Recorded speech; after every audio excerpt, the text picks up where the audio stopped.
Abby?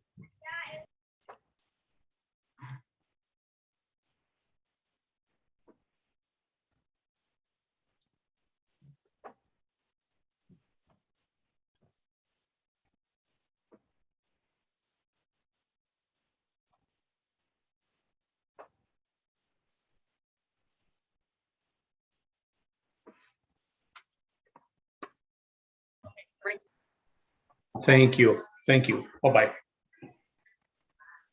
All right, good evening, everyone.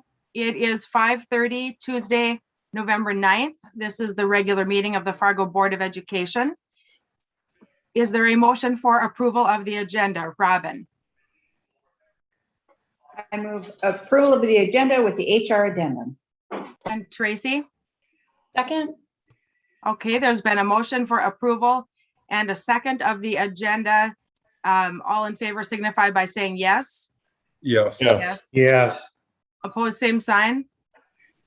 Motion passes. On to recognition of audience. We have 3 individuals that have signed up to speak with us this evening, and here are the comments I need to read prior to that. At this time, the board will hear comments from the public.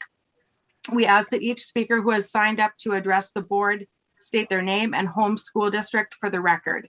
Speakers must refrain from using this forum to criticize or complain about a specific employee or a student by name. Vulgar or profane language will not be tolerated. The board is interested in your comments and will listen carefully, but is not obligated to respond or debate issues in this forum. Should you desire a written response to a specific question, you may request it. This evening, each speaker will be allotted a maximum of 5 minutes. Upon the conclusion of the allotted time, a chime will sound and the speaker will be asked to conclude. If necessary, a final chime will sound 15 seconds later, signifying the end of the speaker's time at the podium. And I will now call our first person that has signed up to speak with us, and it is Dr. Jake Schmitz. Can you hear me? Yes. Awesome. Hi, my name is Jake Schmitz, and I have 2 kids in the Fargo public school system. Tonight, I'm going to be asking a set of questions, and I'd like to request a formal written response to each question. Question number 1, what metric or benchmark is Fargo Public Schools using to justify continuing the mask mandate? Dr. Tracy Newman mentioned at the last Fargo Cast Public Health meeting that the number of new cases was a good metric to use to determine if the mask mandate was working. If that's the case, there are a number of schools in the district with 0 cases. So why not lift the mask mandate for schools with no active cases? Better yet, why not just look at individual classes? If a class has no positive cases, why does it still need to mask up? An option would be to just wear a mask temporarily while walking the halls and take them off in the classroom if there are no active cases. That would make the most sense, and it would stop the needless masking of children without cause. Nothing is stopping you from only masking those classes where an outbreak is occurring. You could easily make that determination and enact that change tonight. If it isn't active cases you're worried about, is it the positivity rate? And if so, is it the positivity rate within all of the school district combined, or is each school measured individually and separately? Or is it the whole city positivity rate you're using, or perhaps it's the entire county? I'm curious, which one is it? If it's not active cases or positivity rate, maybe you're using hospitalizations. If you're using hospitalizations specifically, who are you concerned for? It's clear children do not end up in the hospital from COVID, barring extreme cases, which are less than 0.001% of the total cases in the state. If you're concerned for anyone other than our children, then you aren't fulfilling your sworn duty. You are not responsible for any party other than our children. And it isn't our children's responsibility to be concerned about the health and well-being of other people in the community. That's too much to place on children. And it isn't their fault anyways, because it's been proven over and over again that kids don't have the viral capacity or the viral load to spread COVID to adults. Stop making them feel guilty for grandma getting sick. That's not their fault. By the way, parents want you to discuss and debate this issue. Please stop avoiding it by calling the question each time it gets brought up. That's simply a method of shirking your responsibility to parents and children. Jennifer and David are doing their jobs by bringing this issue up each meeting. We want to know why you're doing what you're doing and when it will end. Is your plan to keep the mask mandate in place until there are 0 total cases? If so, for how long after that? Since there have been plenty of schools with 0 case numbers, yet the mandate wasn't lifted for those schools. Now, I'm going to go out on a limb and guess your answer to question number 1 is we don't know what the benchmark is because we're only doing what Fargo Cast Public Health wants us to do. If that's your answer, you are essentially saying you've abdicated your ethical and moral responsibility to our children and given it to a completely separate board that has no accountability to parents or voters.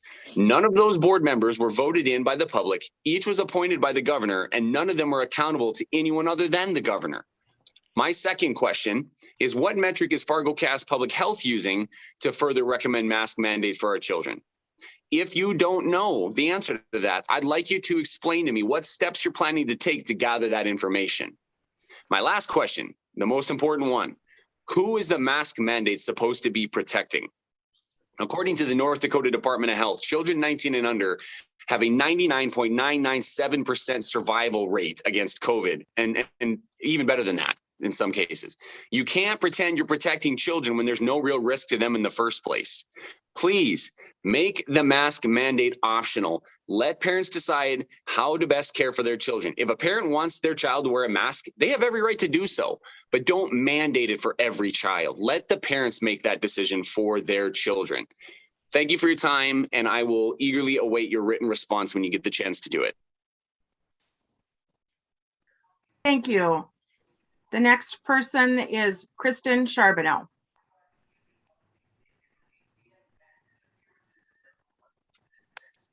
Good evening. Can you hear me?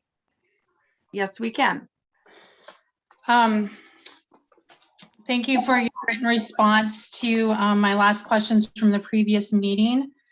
Although it still left questions, did not get any information. It kind of goes along with what the previous person was just asking, but what are you using to measure these things that Cass County is recommending? You have been elected to be leaders and role models for our students, and all you are doing is hiding behind Fargo Cass Public Health. You are asking our teachers to be mask police, which is not their job. Their job is to educate our children. So I would like a written response on how are you managing this situation that teachers are being taken away from their real job duties, which is education, to provide policing of children wearing masks. Secondly, I would like a written response to what is the school district's plan to manage the fact that children are losing school time due to being out of the classroom for mask issues, even though they have medical notes.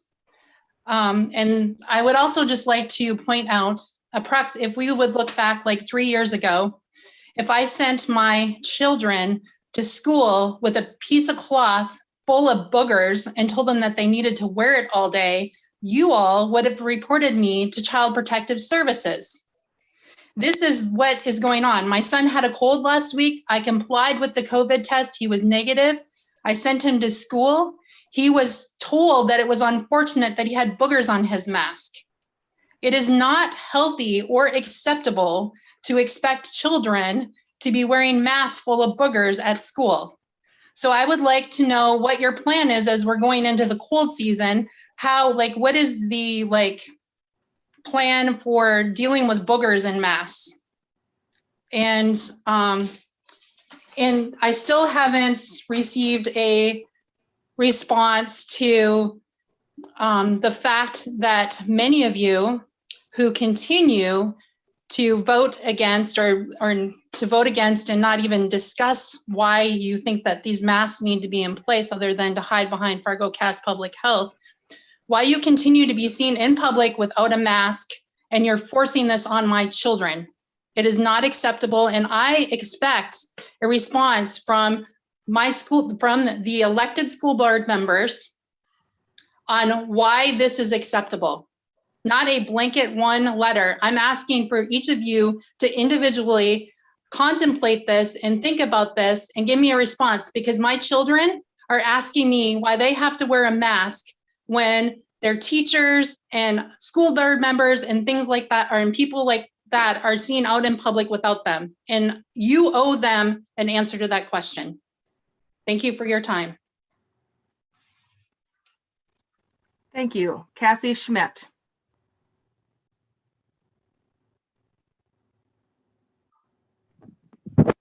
Hey, can you hear me? Yes. Wonderful. Cassie Schmidt with Let Parents Decide That. See, I have noticed a few things that I wanted to make sure that the board and the public were aware of. First of all, the North Dakota School Board Association was on a letter with a whole other group of lobbyists from other parts of the state and different industries that sent a letter to the North Dakota legislators asking them not to look at any bills relating to vaccines or critical race theory, two issues that parents have been very outspoken against, especially in Fargo. And myself and members of our group are calling on the Fargo Public School Board to disassociate with the North Dakota School Board Association. That cannot be tolerated. They specifically asked that the legislators did not look at issues that pertain to parents that 100% goes against what the school board is supposed to be doing. So that's number one. Now, number two, being that Fargo Public School, your board has taken such a hard stance on making sure that you are complying with Fargo Cass Public Health recommendations. Again, they're not requirements, they're recommendations made by the Fargo Cass Public Health. If you just go on the Fargo Cass Public Health website, you'll see that on their main page of the website, to enter the building at Fargo Cass, children, it specifically states that children will not be required to wear masks. And I'm wondering how the school board is taking recommendations from an entity whose mitigation strategies and mitigation recommendations are being changed from place to place. If they're recommending that children wear masks in school, why would they not be recommending that children wear masks in their building? I don't believe that their recommendations give the school board the authority to turn them to requirements. And we have talked about this time and time again. There's no statutory authority in North Dakota that gives you guys the right to turn these public health recommendations into requirements, when even Fargo Cass Public Health is not requiring children to wear masks inside of their buildings. This is absolutely ridiculous. It's gone on far too long. You need to bring it back to common sense and personal choice. Parents need to decide what's right for their kids. Staff needs to decide what's right for themselves. We all know that the staff already has such a high vaccination rate that no one should be worried inside of the school building, especially with the permanent mitigation strategies that have been put into place, such as air ionization filtration systems, electrostatic spraying systems. You guys spent millions of dollars of federal funds installing new bottle fillers so that kids didn't even have drinking fountains anymore. So this has got to end. We would like a public response issued from Fargo Public School Board to the public on how you're going to explain yourselves with the difference in these mitigation strategies. Thank you. Thank you.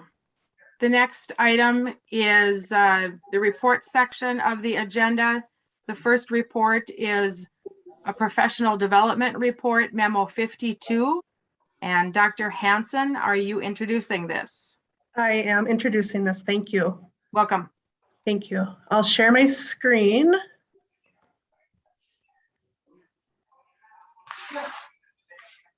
So in front of you, I am sharing around professional development tonight. And when we talk about professional development, we are talking about the learning that teachers do in additional coursework, but also the learning that we do within our buildings as well, and the coaching that we do as well, because all three of those learning opportunities are valuable to our teachers and valuable to our students. And so last year we went through an accreditation process through Cognia. It had some impact findings and also some initiation findings, but the improved finding was while professional development is occurring at the district and building level in abundance, there was no formal process in place to gauge the impact this is having on our instructional delivery and student achievement system-wide. And so with that, we put into place, starting this summer, we put into place a tool called KickUp, and it's a web-based tool bringing together data from professional development areas to really give us a clear picture of where we're at as a district, the learning that's going on, and how it does impact student achievement. So what KickUp is doing for us, it's really taking, we're working from evaluation to growth. So we want to evaluate the programs, the courses that we're offering, but to really grow our teachers, grow our educators through identifying instructional supports that drive student achievement, empowering our principals and coaches to build capacity, coordinating with teams and learning with progress monitoring, and then increasing efficiency of triangulation of data. So in the end, we'll look at data through the professional development we offer through courses, through the learning walks, and then also through the coaching that we do from our instructional coaches. And so we are using KickUp, again, for professional development. So those courses that we offer staff, coaching logs. So we're logging the coaching, the instructional coaching we're doing from coaches to educators, and then our learning walks. So those three are really the main part of our KickUp that we're using. So with our coaching logs and the attendance of our coursework, the coaching logs and attendance show that we're fully implemented with the learning that we want to implement, but the learning walks and then the professional development show if our PD is effective or if our professional development's effective and if there's impact in the classroom. Because in the end, we're looking to improve educators' knowledge that then impacts student education. So I pulled a couple just screenshots. We'll first start with professional development. KickUp, it allows us to input the courses, but then it allows us to analyze the data from those courses that staff give us. So this first part is just basic feedback from a professional development course. And I pulled this, I think, the end of October. And so we had 830 submissions from different learning events that we had. And we can analyze this and we can dig even deeper than this, but I just gave all of us an overview. So we can see here, based on the feedback we're getting from staff, that 94% of participants agreed or strongly agreed that the learning was relevant to their needs, and 92 agreed that they had opportunity to reflect on ways to incorporate this learning into their classroom. And then we can dig even deeper into the specific learning opportunities that we provide. And we can dig deeper than this too. You can click on each number to really see how are we rating these learning events and what is the impact that we're seeing. And in the end then, we can take this professional learning and really target what staff need next. And so this piece is how they plan to implement what they've learned into their practice. So this first part, they do 74% plan to implement it. Then it would 23% need additional support. And we can dig down into who needs that support from it, and then how we can improve the learning for others as well. And then looking even further into our professional development, we can look at the group and at individuals regarding the supports they need. So on this little snapshot, 60% as kind of next steps would want opportunities to collaborate with peers. And we can actually click then on the bar graph and see the individuals that have requested that. they may need resources or examples to show effective practice, workshop style opportunities, follow-up coaching, or none of these, or just opportunities to observe a peer. So we can then work with individual staff members, whether that's our professional development folks, our coaches, or our principals, in meeting with individual teachers on their next steps from the learning. So we're getting really, I would say, really rich feedback and data from our professional development just on I would say, an initial use. So we started this with our Teaching and Learning Academy in August, and then we used it in September, and we have continued to really roll it out with staff, and it's been a really valuable tool as we move forward. So that's the one piece of kind of the triangulation of information that we're going to use. The next piece that we're really excited about is really logging our coaching cycles. So we have instructional coaches within our elementary buildings, and we've also added coaches within our secondary buildings too. Specifically, quite a few literacy coaches in the secondary buildings. And we run coaching cycles with teachers to really support their instruction, to support them within the classroom. And so each coach in the past has really logged kind of their own system, and we're really aligning it now to all coaches logging in a similar fashion our coaching cycles. So they lead coaching cycles with teachers around instruction and best practice, and then we log that into KickUp. And this is some of the data that it can show us now. And again, I pulled this at the end of October. So at that point, we had 88 hours of coaching. And then it looks at what are our focus areas. So we have literacy small group, catalyst, student engagement, literacy whole group. Those are kind of our top ones that we saw, but it goes into all of our different areas that we really support staff on. And then the coaching cycle by hours, was it a mini? So we have a shortened version of coaching, or was it a full cycle, which is really in-depth and time-intensive support for staff.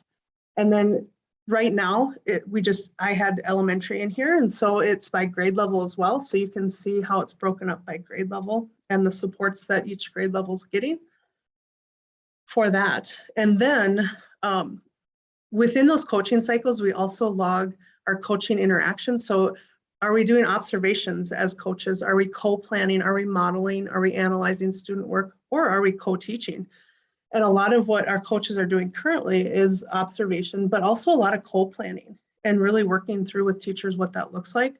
So this is giving, and you can drill into this now specifically and even deeper around which teachers, which coaches are doing the observation and co-planning, et cetera.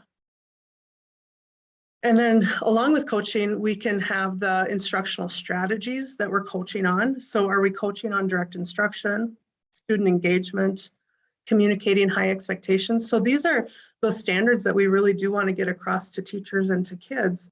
And these, you can see direct instruction, we're coaching 46% or 46 hours, excuse me, on direct instruction, which will directly impact students and their learning. But relationships, rules and procedures, assessment, strategies that appear in all types of lessons, learning goals. And so this information will give us a lot of detail around what coaching is happening and how it aligns to the work that we're doing as a district and then at each school. The third piece that we're just getting going for this year are learning walks. And so we are, and at the elementary level, we're doing kind of 3 areas for the learning walks. So the literacy, the math, and we would combine SEL, PBIS, Catalyst into an environment category. But at the elementary, looking at literacy, and I would say both small group and large group, and what those instructional strategies are around literacy. And math for elementary, it's our first year doing math. We're excited to add that piece to really look at our math instruction. And then for environment, it really is, and all of the SEL, so social emotional learning, positive behavior interventions and supports, and then Catalyst, which is a nonverbal kind of structure around classroom management, all look at that environment. And we have some great supports for the Catalyst approach, but also just looking at that learning overall. And then for secondary, we are very excited to add learning walks. They'll be their first year doing learning walks, and we're starting with literacy. And because we have such great supports in our literacy coaches at the secondary level, this is a great step for us to work from the district level with our buildings and our coaches on looking at literacy and what literacy should look like, and what it does look like for our secondary classrooms. And so, yeah, we haven't started that yet, so we don't have the data in there to show you the pretty graphs that it'll give us. But in the end, with Kick-Up and with what we're working on with professional development, it is about getting those 3 points of data. So our courses are professional development, coaching, and then our learning walks to really align to, I would say, our strategic plan and how we're guiding our instruction forward and the student learning forward. And so this is meeting that cognitive kind of feedback for us, but it also, I think, is really developing a nice system across the district around how we look at data, how we look at the learning we're giving staff, and really then how it's affecting students and student growth and achievement. So that is what I have. I will stop sharing, but I'm open to any questions as well. Thank you, Dr. Hansen. Mhm. Anyone have questions? David, go ahead. Leanne, thank you for a really excellent presentation. I've got to say that in the time I spent in teaching, I spent what literally felt like decades in professional development because there were so many of them that were irrelevant and unproductive. And it's obvious that you've turned this around when you've got 92 to 94% of the participants saying that they felt that they were productive.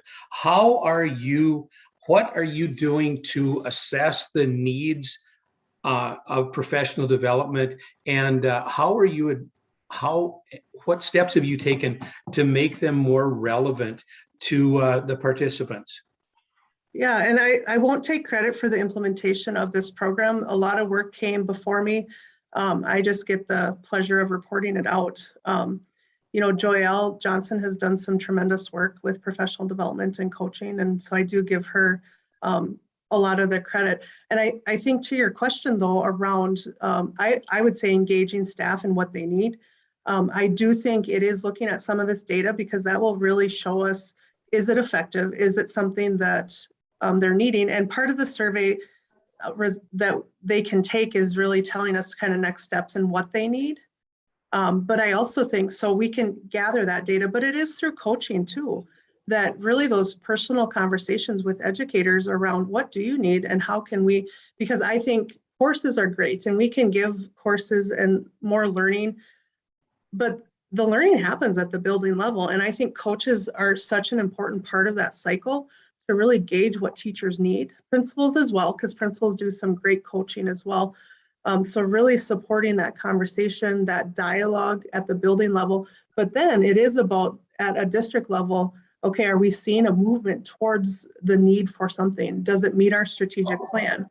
Is it something that we need? I think about evidence-based reporting and really supporting our secondary folks on that piece and we continually gather feedback from them around what supports do they need. And I know Jodelle Teichen is working tremendously on that piece, but she sits in with teachers. She's in the building listening to teachers. And I think that's, if we can gauge what teachers need through conversation, through Kick-Up and that reporting, and then look at what our strategic plan says, our direction is, I think we can really provide valuable learning for folks. If I can follow up. Sure. Thank you, Leanne. That I understood what you were saying. Let me give you a specific instance.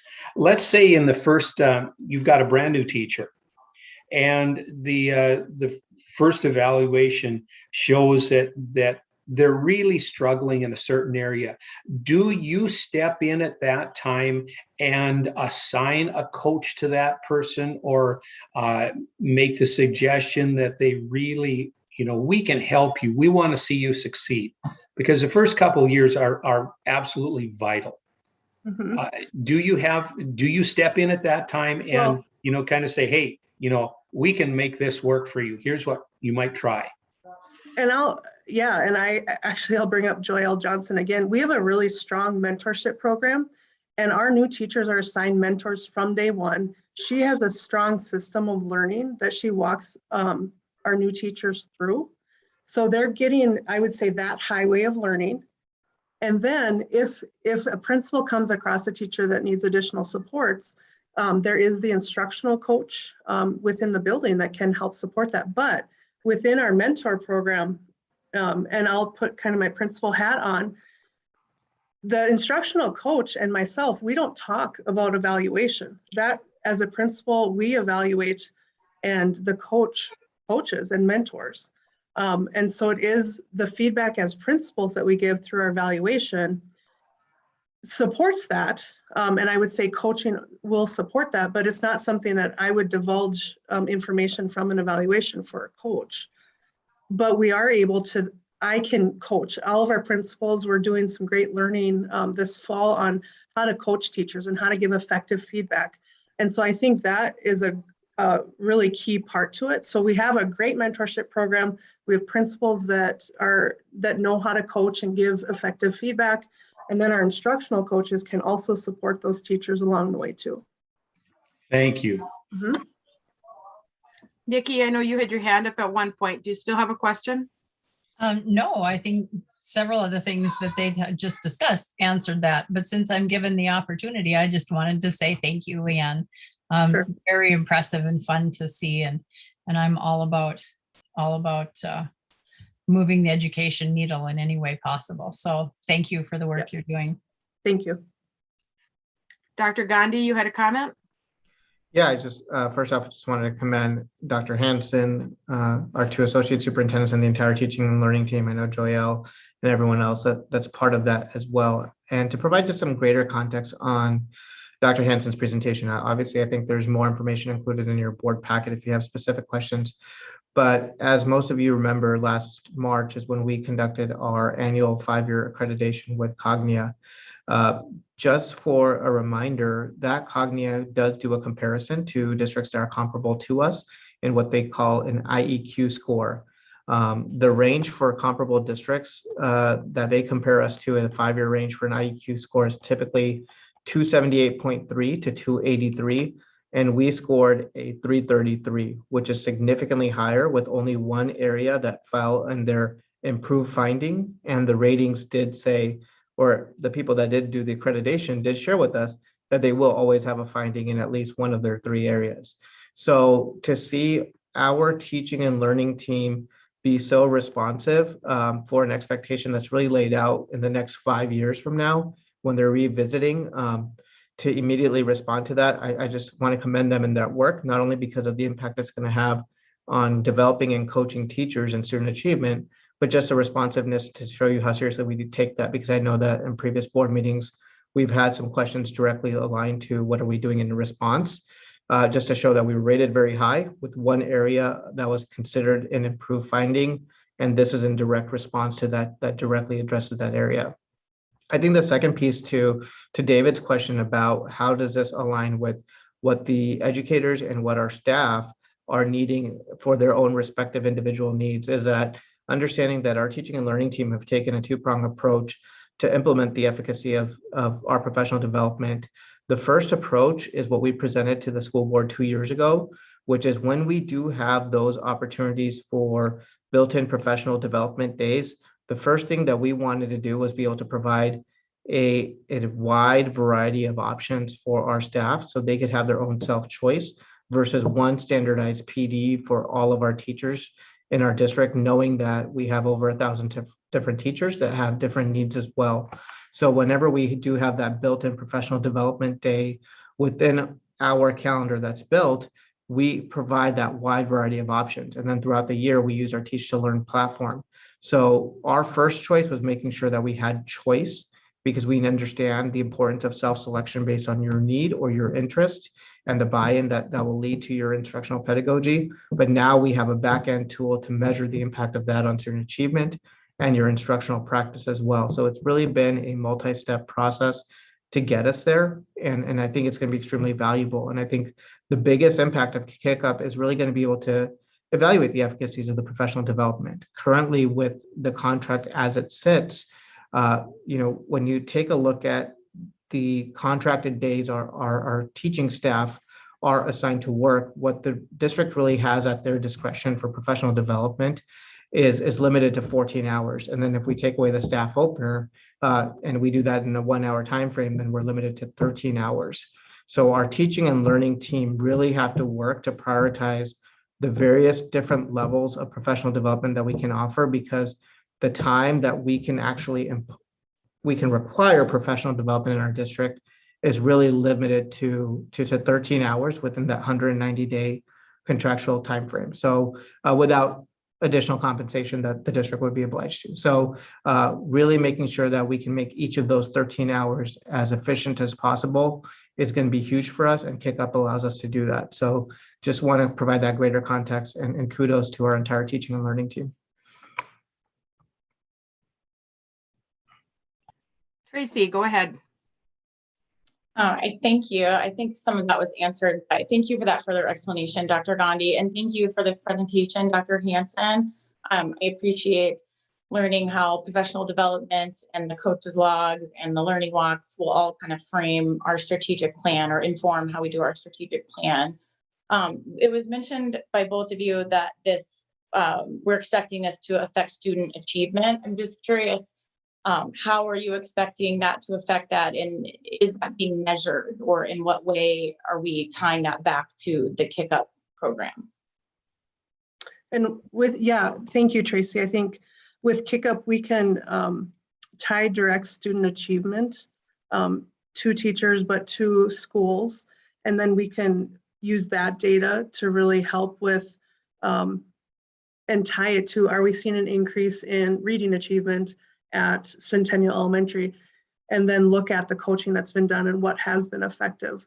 And so we'll be able to track that, I think, more closely than we have in the past, and really tie it directly to, to the achievement of students. And instead of trying to throw different things, at the wall to see if they stick, we can really state, oh, this coaching that has happened, with this teacher has really seen a intake or a increase in, literacy improvement or whatnot. And so we can really correlate that data within Kick-Up as well. That makes sense. Thank you. Robin, go ahead. Thank you, Dr. Hanson, for this report. Thank you for your work in leading the initiative.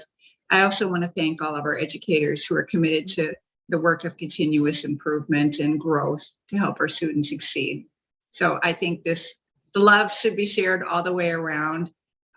Developing ourselves as professionals is what we're all about, and helping our kids. So thank you for your work, and please extend my thank you to those that are participating. David, did you have an additional question?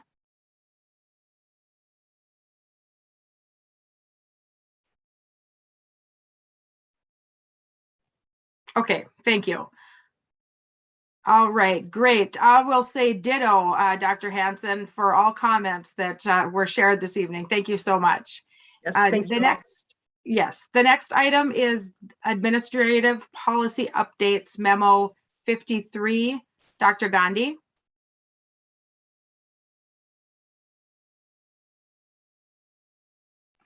I apologize, my computer lagged a little bit on the unmute button.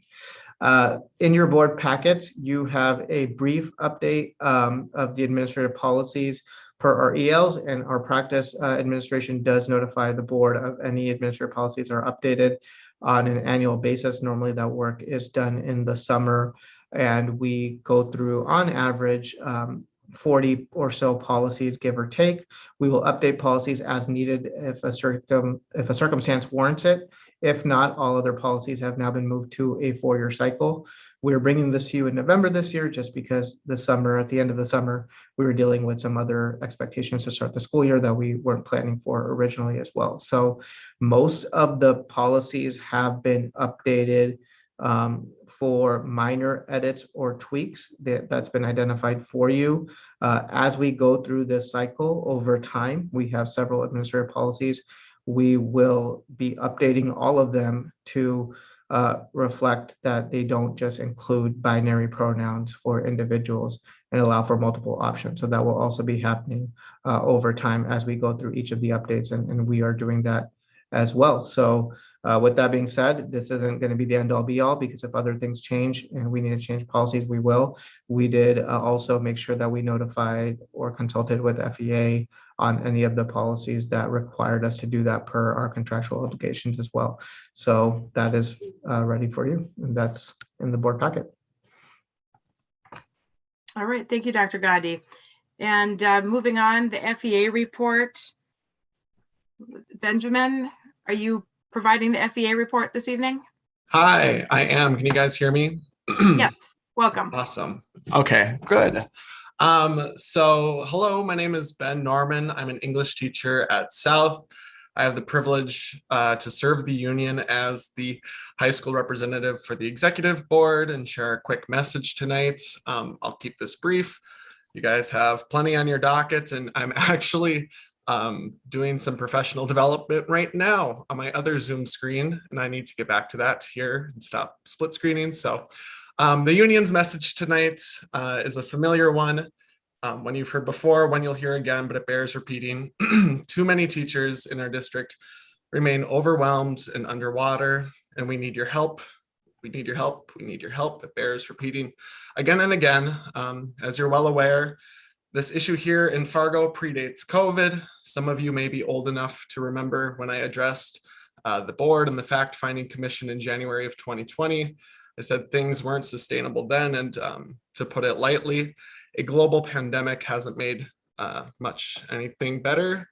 And as you're also well aware, increased demands and responsibilities, low morale, and teacher burnout have made this job daunting on its best days and near impossible during its worst. Sub shortages, for example, have stretched us far too thin for far too long, and we have teachers across the district, both union and non-union, new teachers, veteran teachers, asking us how to get out of a contract and basically out of our schools. And that's just an unacceptable fact. And I know that we're in agreement with that. And as you're also acutely aware, you are the taxpayer-funded, duly elected public servants who ought to be working to make Fargo Public Schools the best district for our students. And I know you know that, and I know that you're trying your best to support all of us and to balance all of these needs. But how do you best support students? You support us, your teachers and counselors and paras and support staff, everybody. And, you know, to be clear, we're not asking for miracles, though if you have a miracle up your sleeve, that would be nice. You can use it now. Nor are we asking you to make our jobs easier. You know, I teach MLA style to freshmen every year. Teaching is hard. It's inherently difficult, but it cannot remain this overwhelming, specifically on a day-to-day basis. So what we are asking you, what can you do within your capacity to lighten our loads? What can you do tonight and tomorrow and next week to help us out? And I know just from listening in on the meeting tonight, so you're pulled every which way. You've got so much on your plates. And there's a lot on our hands, but what can we do within our control? This is what I tell my student council kids. What can we do within our control that we can enact to make effective change? For if we want to retain teachers and attract the far too few who are pursuing the profession, we need to move past empty words and platitudes and continue to find actionable and creative solutions to help us all out. I do thank you for your time. I guess, I don't know what's next. Do I do questions, comments, concerns, or are we good to go? Yeah. Thank David. you. Oh, thanks for sorry. being here, Benjamin. I guess if you are interested in taking a question, you could go Sure. ahead, David. Ben, thank you. And I listened to every word you said, particularly when you pointed out that we are facing a desperate shortage of teachers that doesn't seem to be there doesn't seem to be any gold at the end of the rainbow. It seems to be getting worse. My question, you're on your executive board. Have you addressed this? Do you address this in a regular session with the administration? It's very, very difficult to sit here and hear that you're terribly frustrated and your job is so demanding. It is a terribly demanding job. And are you sharing these concerns and potential solutions with the administration? I guess it would be very important, vital for me to know that you are taking this. A mere gripe session isn't going to do any good for anybody. Is this going to the people who should be hearing this on a regular basis? Yeah, so if I'm understanding you correctly, David, the idea of, do we know that there's a shortage, and are we teachers working to attract further teachers? I mean, we help with student teaching. We have students coming in and out for practicum hours. I mean, we recognize that this is not a specific to FPS problem. We have a teacher shortage across the nation, and we have a labor shortage across the United States, right? And so we recognize that there's only so much that we can do in terms of that, and conversations are being had, right? We're pragmatic folks, I'd like to think, the executive board, and we're working to do what we can. And from my experience, we want to attract the best workers, and we want to retain our coworkers. No one wants our coworkers to quit. So I don't know if that effectively answers your question, but I mean, we're not begging for miracles here. We're just asking for help, however we can find it. Well, maybe I would have been better off directing this at Dr. Gandhi. Are regular conversations being held with the FEA, because they represent a huge majority of the teachers, to address their concerns and discuss possible, solutions, alternatives that may make the job easier, so that we retain these very, very important people? Yeah, absolutely they are. And I think, earlier today was a prime example. I do believe I shared with the board, normally the minutes from the FEA meetings that we have with the FEA on a monthly basis. It is most of the members of the cabinet and I that meet with them on a monthly basis. But in addition to that, Dr. Gross and Missy Eisens also meet with FEA president more consistently on issues as needed as well. Based on, as you know, some of the conversations that we've had last year and just working with FEA, we do our best to kind of norm the difference between issues that are specifically related to contract issues, because those are the issues that we prioritize, complaints that do have an immediate remedy, or solutions for the future. And actually, this is something that we talked about today as well. And we've just asked the FEA that, hey, if you have suggestions on some of these issues that, to Ben's point, that might not have an immediate solution, or that are prevalent across every school system, or they're related to the perceptions and the feelings of staff, please let us know what we can, and we do implement what we can. So we are in constant communication with them. We are having those conversations. In fact, it is our intention at a future meeting to bring some proposals to the board that we have talked to the FEA about, to potentially look at teacher shortages and to look at different areas as well. But those are ongoing conversations that we have all the time. Thank you for that. Seth, go ahead.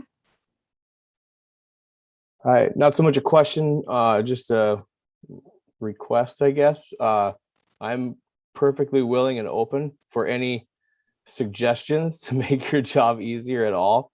I've mentioned this and said this a few times to teachers that I visited at buildings when I visited there, that I don't know what I or we could do as a board, but I certainly won't know if I don't know. So any suggestions that you have, I'm perfectly open to you giving us, or any teachers that want to reach out and have suggestions on anything. I'm always always in the mood for education, and I mean educating myself. So please feel free to do that. For sure. Thank you, Benjamin, for your time. I also hope that the meetings that I've been having with Kim on a monthly basis now, I think we'll be going into our 4th meeting in December. That is certainly allowing me the opportunity to learn more. And I hope that the work that we are doing, not only tied to our contract with the 2 commissions, and then the training that we're going to be going into in terms of going through our negotiations in the future, just that we're opening up more vehicles, more avenues for conversation and dialogue and learning. Hopefully that's something that's helpful for all of us. So thank you for your time this evening, and good luck with the rest of your learning tonight with your professional development. Well, you guys got Ricky White and he's wonderful. So yeah, thank you guys. Have a great evening. Okay, the next item under reports is the superintendent's report. Dr. Gandhi. Thank you. At the recent governance committee meeting, I was asked for, as it relates to COVID-19 in my superintendent's report, to kind of start with any changes or lack of changes in the guidance as we implement our mitigation strategies, continue with sharing the data that I have been sharing the last couple of weeks on the week-to-week comparison in the previous years, and then also provide a data set that, if it's available, regarding individuals that have been close contacted but been able to stay in school due to the vaccine exemption, mask exemption, or the opportunity to participate in our testing program. So I will go in those orders. Earlier today, we did have a conversation with Fargo Cass Public Health and North Dakota Department of Health and guidance. We are changing our guidance to require universal masking for all of our staff and students that's going to be limited now to the instructional day in our school buildings. Essentially, our conversation focused on with the availability of the vaccine and other conditions related to winter sports, different things happening in our community as well, the different levels of risk and the guidance being specific, the universal masking guidance, to be concretely clear, being specific to K-12 school buildings during the instructional day. That is a different situation than what's happening after school during activities where it's self-selected. That's also different than different buildings that may be FPS buildings that are not schools as well. So that guidance is now going to be limited to just school buildings during the school day. So what does that mean? Is that for all students, staffs, and visitors during the school day in any of our schools, they will be required to continue masking. That's been the plan in place since August 10th. However, any other time, we will follow what the community guidance is. And at this point in time, that is to strongly recommend masking. So any of our parents that are in our buildings during non-instructional hours, whether it's after school, whether it's for student activities, or even those students will not be required to mask. It will continue to be strongly recommended. This would also apply to the district warehouse. This would also apply to the district office.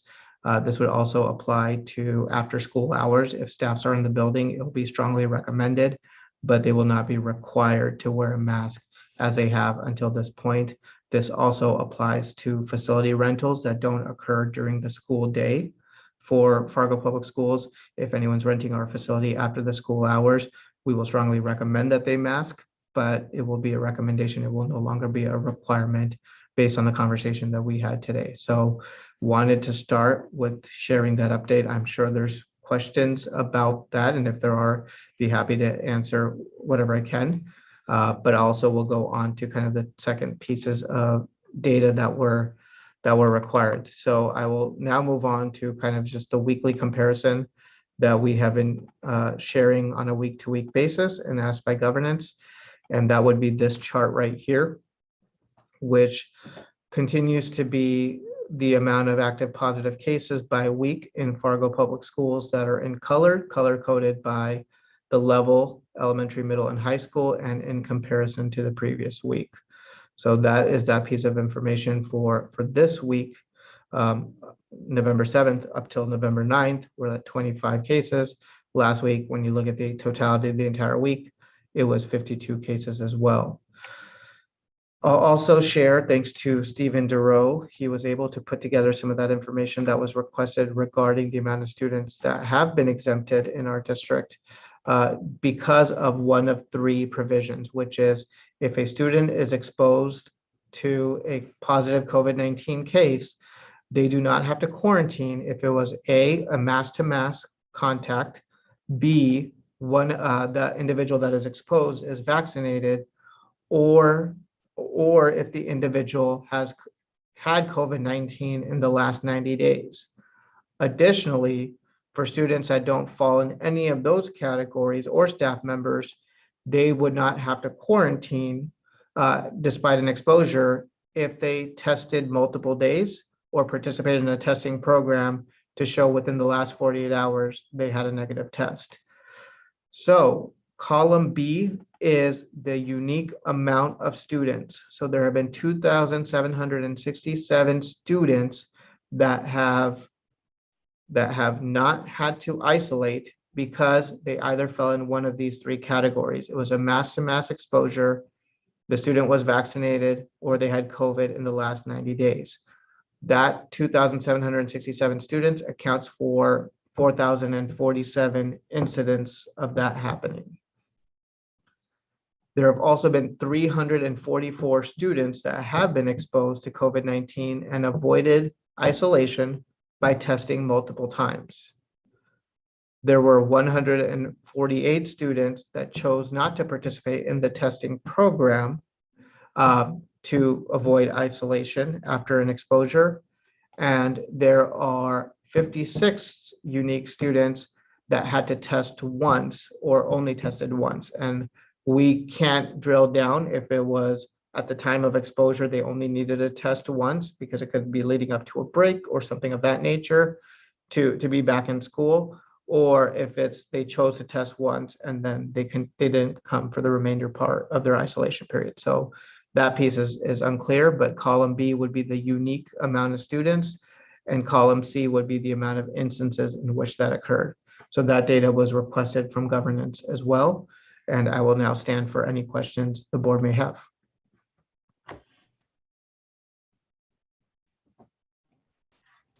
Okay, questions for Dr. Gandhi. I have Robin and then David. Go ahead, Robin.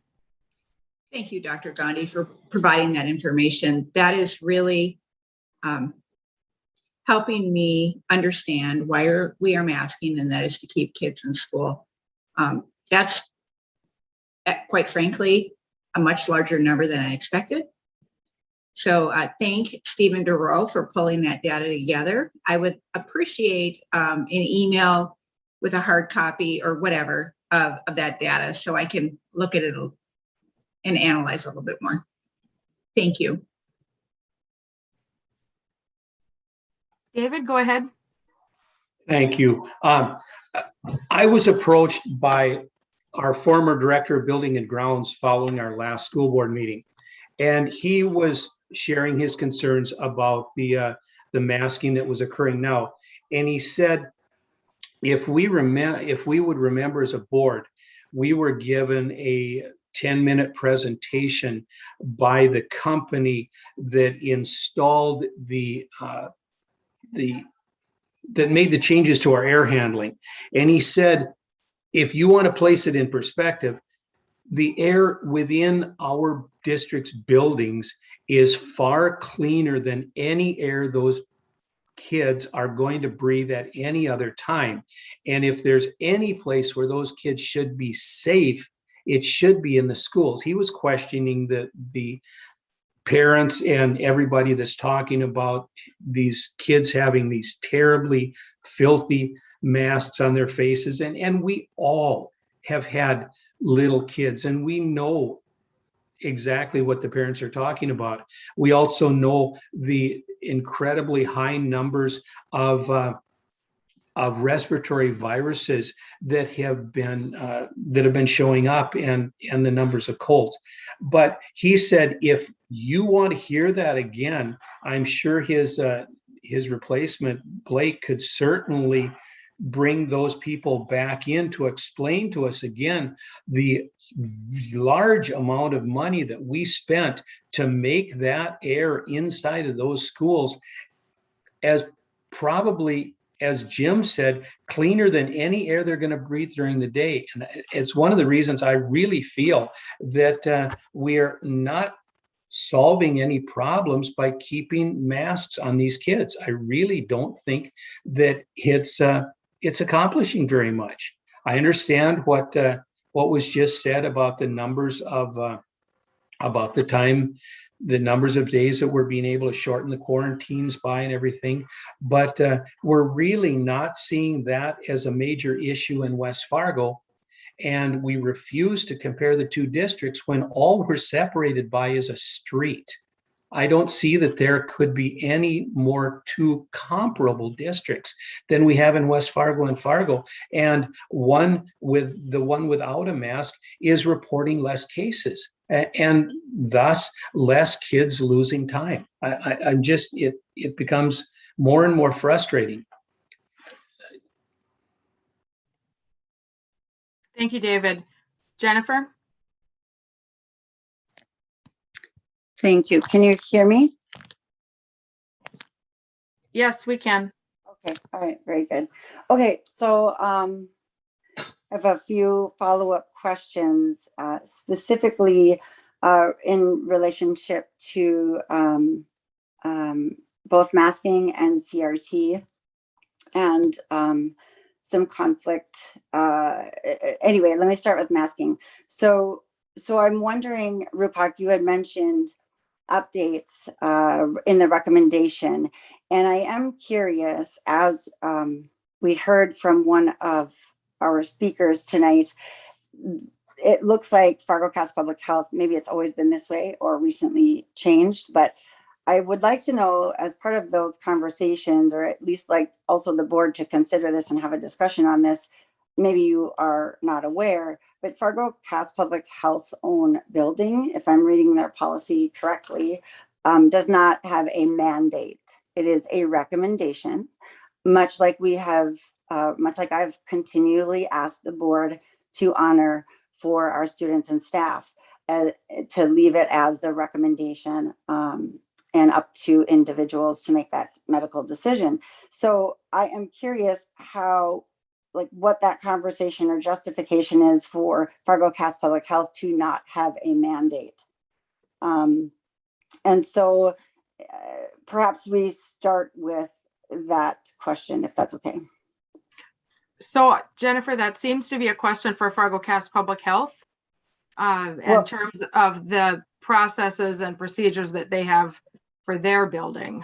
Well, with all due respect, Rebecca, I was actually asking Superintendent Gandhi to answer the question because it certainly is relevant to the fact that the same organization we're taking recommendations from and allowing to lobby for mandates is not implementing a mandate in their own facility. So it is important because it affects every single one of our students and staff. So I would like him to answer the question.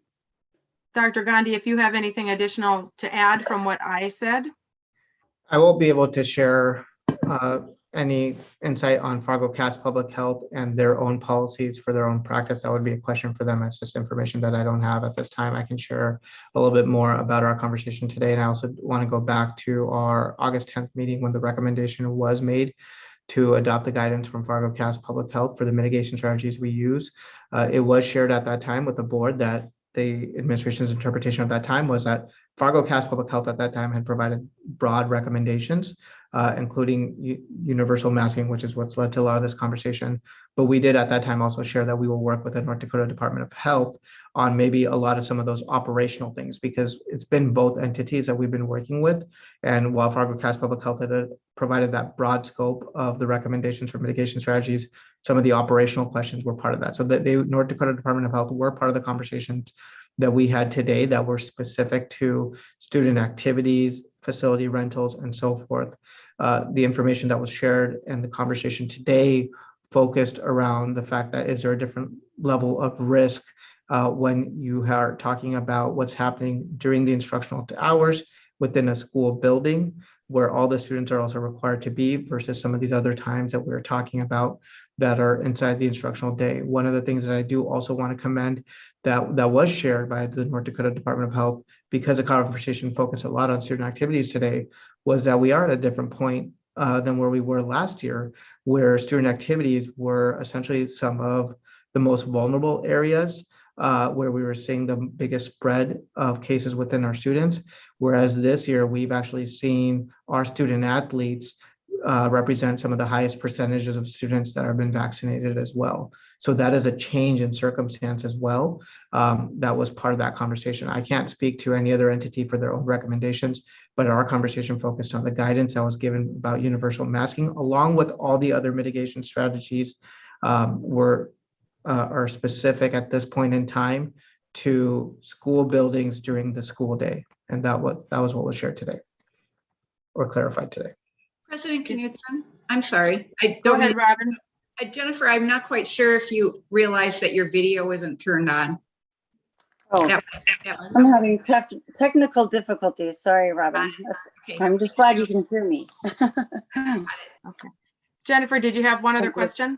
I do, yes. Okay, so as a follow-up then, Rupak, to what you just shared, specific to activities, then does that mean the change will also be honored in PE classes because they're too doing physical activity? No, the guidance was clarified today, and what we will be communicating is that it will be masking will be strongly recommended or aligned to whatever the community recommendation is at that time for students that are not in our school buildings and during not during the school day. Physical activity is part of the instructional day, so the universal masking will be in place at that point. So when you have discussions then about these mitigation strategies and you've determined that, along with their included in those strategies is not having to quarantine if you are indeed vaccinated, but haven't had a mask on, how is that justified by these organizations to you and acceptable when someone who has been vaccinated can still transmit the illness? Yeah. Or is it just Jennifer, a blanket acceptance? I mean, I can't speak to every specific piece of their guidance. What I can again share is some of the conversations that we had. The conversations that we had today in terms of looking at the guidance and why that's applicable to the school day and during the instructional hours was because that is a point in time where all students and staff and visitors are required to be in the building. Well, not visitors, but students and staff are as part of the daily operations, which are different than maybe student activities, which are self-selected, which at this point in time, we're showing within our activities higher vaccination rates of our student body. Those are some of the conversations we had that would be the differentiators between the levels of risk. Those are some of the things that led to that guidance today on, okay, this is applicable during the school day within the school building, because that's a different circumstance than some of the other activities that are extension of school activities, but are not applicable because they're not mandatory events related to the school that all people have to participate in at all times. If there are some questions that are not able to be answered here this evening, we can certainly do a follow-up. Jennifer, if you need to email some additional questions through, you could. Let's see. Jim, you had your hand up? Thank you, Rebecca. And I don't know that anybody will have an answer to my question, but I'll pose it to both Dr. Gandhi and Dr. Newman.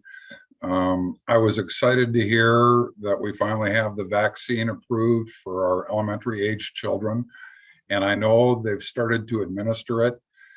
Any sense of when theoretically all of the families in Fargo Public Schools that want their children to be vaccinated would have had an opportunity to get a slot to get vaccinated? Do we have any sense of how long that might take? Jim, I don't have that answer, but I would look at maybe Dr. Newman if she did. Yeah, I could try. So definitely healthcare entities across the state and even some pharmacies have started to administer this vaccine. Sanford Health here in town started last Thursday. Fargo County Public Health will start tomorrow, actually. But initially we got very limited supply. So I think we're expecting to have more. And for example, Sanford will do sort of blitz events in the way that they do flu vaccine events. So I think a reasonable estimate would be 6 to 8 weeks or something along those lines, depending on how much we continue to receive. Does that take care of your question, Jim? David, go ahead. Dr. Gandhi, did the change in the mask mandate affect the district office? Yes. It is strongly recommended for Fargo Public School buildings that are not school buildings. So the district office and the operation warehouse would be strongly recommended, and that would be subject to change with what the community guidance is. So masking is not required in the district office anymore. It's highly recommended, correct? This information was shared with us this afternoon and in preparation for the board meeting. We have not communicated that. Our intention is to communicate that to our students and so our staff and our families after tonight's board meeting. But yes, that once that is in place, that is correct. Masking is not required in the district office or the warehouse or in school buildings during non-instructional hours. They are strongly recommended at that time, because strongly recommended is the community guidance. Now, if the guidance that's provided to the general community, if that were to change, then those would change as well. But yes, you are correct that once this is in place, and we will communicate, our intention is to communicate it after tonight's board meeting that effective immediately, the district office, the warehouse, and schools, not during the school hours, will have a strongly recommended mask position versus a mask required position. So then I hope that there's a very, very strong possibility that I may be able to close my computer screen after tonight, and we will be able to start having board meetings in person rather than via Zoom. I will defer to the board president. Dr. Gandhi, is the boardroom ready for us? At this point in time, it is not. We are close. I mean, our diyas will be finished getting stained this week, but then we will be dependent on just the AV install for that technology, which we are at the mercy of just other projects for a contractor. So that is not ready. So for that reason, but the guidance as it applies to all of our buildings that we've used universally since August 10th, which was at all buildings at all times, will no longer be in play for the board's consideration. Anne Marie, you had your hand up. I was just going to speak to what Dr. Gandhi said, that the boardroom's not quite ready yet, and the lagging indicator there will be the technology. Soon the room physically will be able to do that, but we won't have the technology set up to have some of those things. You know, we could always go back to, we wouldn't be able to live stream. We wouldn't have those capabilities ready to go. All right, so it sounds like we should keep up to date on what's going on for the progress there for the new boardroom, and have a discussion likely at the next governance meeting even regarding this, and just seeing what we might be able to do in terms of potentially making some changes. As far as where we meet, that's what I mean. Jennifer, go ahead. Oh, okay.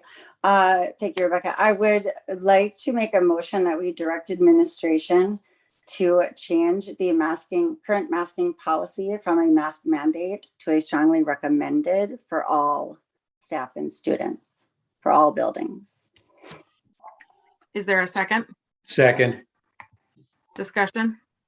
Jennifer, go ahead. So, thank you. So Seth, you've asked for additional information, and I think, as you can see tonight, the continued rate of numbers between Fargo and West Fargo continue to reflect, to provide us evidence that this isn't making a difference in the spread of COVID virus, and what we don't know and should be also considering. And actually, I would take that back. We do know, because there is clinical data to suggest, clinical research, evidence to suggest or to that demonstrates requiring our students to wear a mask for 7, 8 plus hours a day is and can lead to 3 times the rate of infection.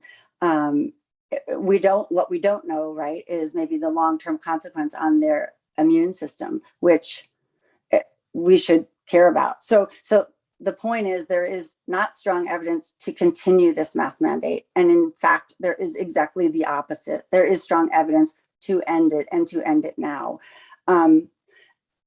I would further offer that after the last, I mentioned earlier tonight, Fargo Cass Public Health's own building does not mandate children or adults to wear masks. So that's an important point I think we need to consider in how in the world we continue to justify mandating when, the same agency is telling us to mandate when they're not doing it in their building. So that, additionally, I would say after we continue to see examples, whether it's out in the community of why we're this sort of hypocrisy between recommending it here, but then not demonstrating it out in the community. And so is it really about public health at this point? I would also add from the North Dakota School Board Association convention that we were at a couple of weeks ago, we heard from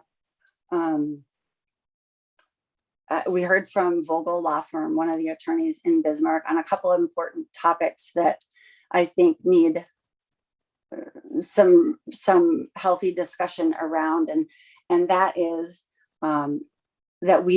around conflict of interest. They shared 2 North Dakota state statutes that we should be concerned about, and I think this pertains not only to masking, but also the testing that is being ordered.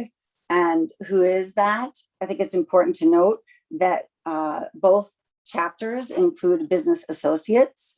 In other words, Chapter 4404, all public officials. It is a substantial and direct. It doesn't even need to be a financial sort of conflict. It can be other examples. So I think it's important for this board to consider those things in how we even came to this mandate and why. Why here and not then there? And then lastly, I would say around the same lawyer sharing information around exemptions that are not being considered. We are indeed in violation of the law by not considering at all a religious exemption submission from parents for students and staff. And she shared ADA law, section 504, as well as ADA Title 7. And again, I know constituents have reached out to us about this several times. And I also know that administration has had this conversation and yet decided outside of the board. We didn't vote on that. And I think that is a concern. So I think we should continue that discussion as well. But first and foremost, addressing the motion on the table. But these are all reasons. I would also say, Brian, is your superintendent. I would like to know why you recommend, I'd just like to hear you explain why you recommend it here or the mandate here and not in your other districts that you are currently serving as superintendent in. There's so many disconnects here, Seth. So I'm just giving you information to consider, right? And then nationally, there are other agencies that we are involved with or lead or that do not have a mandate as well, but yet we are finding that those same individuals are voting for it here, and I just am really struggling to understand the justification at all. So there are so many reasons to end this mandate. So I hope that has given you some more information to seriously consider this tonight and not just continuing to kick this can.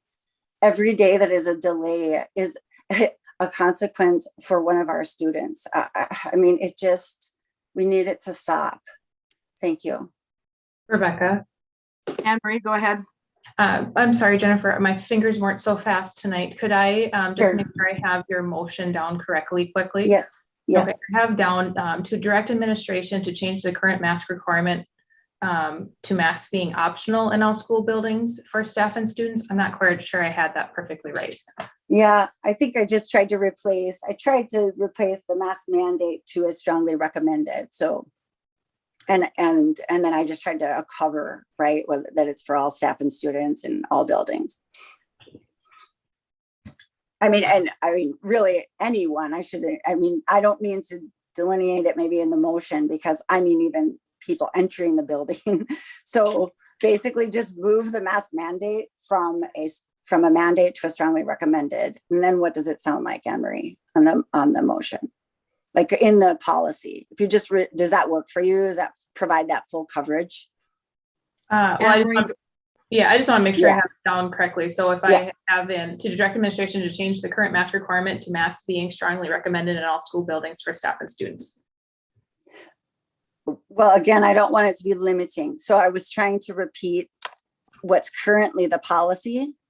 Mm-hmm. So whatever the current policy is, all I want it to say is to replace the mandate to strongly recommended, right? Because currently right now, it's for everyone, right? Does it say specifically staff and students, or does it also include visitors? It does include visitors. Yeah. So whatever it says now, I just don't want it to not be inclusive. To change the current mask mandate to masks being strongly recommended in all school buildings for students, staff, and visitors. From mandate to strongly recommended. Yes, thank you. Thank you. Thanks, Anne Marie, for checking on that. Jim, go ahead. Thank you. Just a couple of thoughts. Number one, I really wish David or Jennifer or any of us that really want this to be a board discussion and action item to put in a request to me, to Rebecca, to somebody on governance, so we have it in the business section where it really belongs. That all being said, I'm not going to support this motion, and the earliest that I could is when I'm aware of the fact that all elementary age children in Fargo Public Schools have had the opportunity to be vaccinated.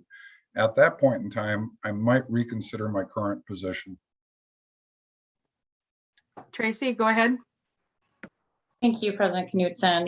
Thank you, Jim, for those comments. I too, as a school board member, have no further interest in discussing this, but there's disinformation being shared. So masks are required at Fargo Cass Public Health. I'm not sure about the confusion of the signage. We have a sign up displaying that children under the age of 2 are not required to wear masks. That's the same at Sanford. That's the same at, that's the CDC and AAP guidance, but children do wear masks at Fargo Cass Public Health. And there just seems to be confusion around, there are separate guidelines coming from health professionals, including the CDC, including the American Academy of Pediatrics, other entities. There are separate guidelines for the safety of children in K through 12 schools versus businesses or community recommendations.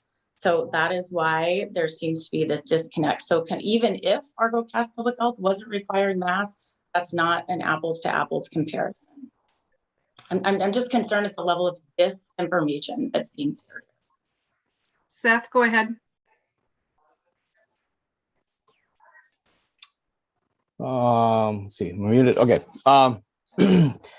Thanks for the information, Jennifer. Appreciate it. I guess the only thing that I would add is that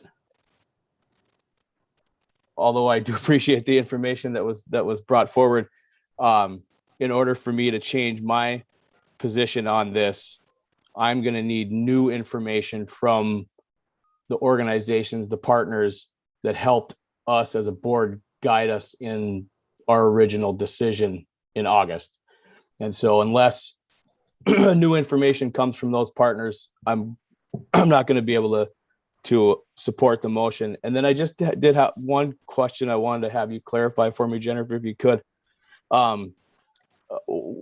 You made a comment, something along the lines of the disconnect between our decisions and out in the community. I was wondering if you could clarify what you meant there. Sure. Jennifer, go ahead. Thank you. I just simply meant there are the same mandating policies for children outside in the community. Thank you, Jennifer. you. David, David, go ahead.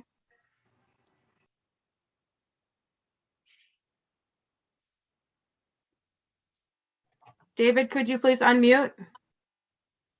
Sorry, I thought I had. First of all, I want to say I'd like to thank the entire board for allowing this dialogue to continue. I know how incredibly tired you are of hearing from Jennifer and me. We both feel it's vital that we continue to discuss this because contrary to what some of you may feel, the numbers are changing. And I feel that it's necessary to continue to discuss these things. I have a question going back to Dr. Gandhi's presentation. Now, I believe from what I heard, Dr. Gandhi, that masks will not be required at volleyball games or basketball or football, either in the stands or on the field. Is that correct, Dr. Gandhi? Go ahead, Dr. Gandhi. That is correct, but just to clarify, we've been working with the North Dakota Department of Health and the High School Activities Association. To date, we have not had masks for active participants in the games. We've had masks were required for students that were spectators, all visitors in our buildings, and for students that were maybe on the bench, not playing actively at that time, but it was not required for active participants based on the guidance we'd received. At this point in time, with the conversations we've had today, you are correct, at all student activities outside of instructional hours, masks will not be required. This is also, it'll be strongly recommended as it is which is what the general guidance is to our community right now, and it'll continue to be aligned to that. This also applies to parent-teacher meetings, after school hours, evening meetings, and so forth as well. So it is applicable to anything during non-school hours. But in Phi Ed, students will still have to wear masks if they're engaged in indoor activities? If they're engaged in indoor activities, I didn't ask that question today. We will continue to follow the guidance, but that is during instructional hours during the day. So correct, yes, at this point in time, yes. I question the disconnect there. If they don't have to wear masks when they're playing basketball after school hours, why would it be necessary? Why would we think that they have to be wearing masks in the gymnasium when they're playing basketball? I can't imagine how difficult it is for me to breathe through a mask, how terribly uncomfortable it must be to attempt to breathe through a mask when you're breathing heavily and perspiring. Why is it acceptable in one case and not acceptable in the other? I don't see why there should be two different playing fields. David, I don't want to speak on behalf of Fargo Cass Public Health or North Dakota Department of Health, but again, I can share with you our conversation.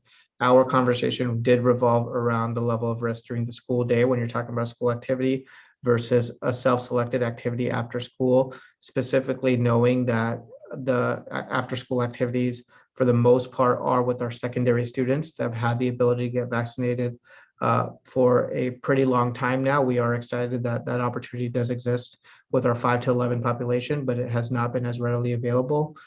We did again talk about the fact that compared to last year where we were seeing a higher rate of spread within student activities, this year we're actually seeing our student athlete population being vaccinated, which has been the primary mitigation strategy that is being promoted as well. So I think those pieces are factors.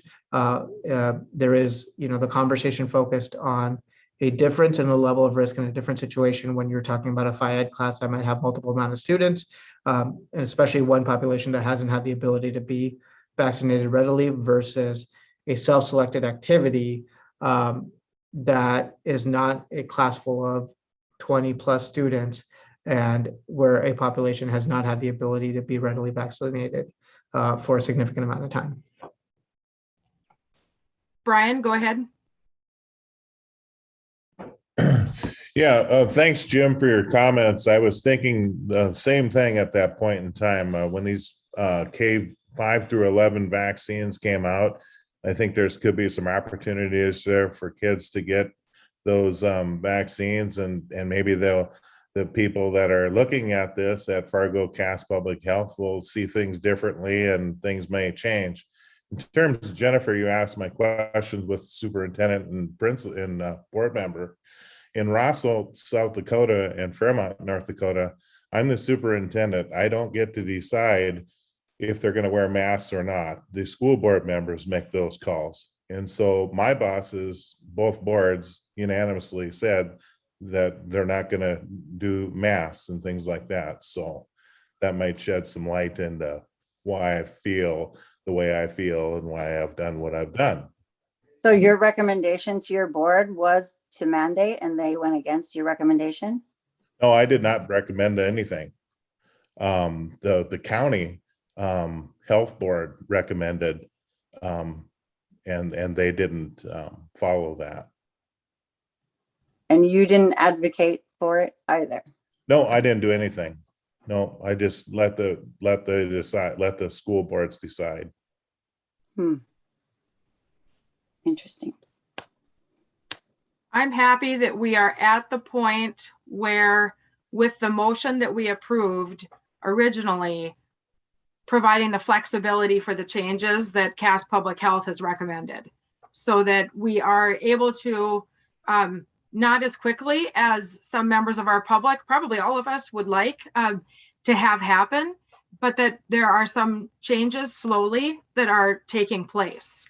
And I'm very, very hopeful with the opportunity for our younger students to get vaccinated, that our students are hopefully, and families are hopefully excited to get vaccinated, that we're going to be able to get to the point where, meetings down the road, we're going to have different information that public health will provide us with different guidance. And then again, with the flexibility of the motion that we made as a board, that the district will be able to announce that masks won't have to be worn at some point. So again, as a community too, we're all in this together and needing to take that responsibility. If that's really a place where we want to get to, really where Fargo Cass Public Health is able to make a recommendation to us to make those changes, we as a community really need to all be on board with that.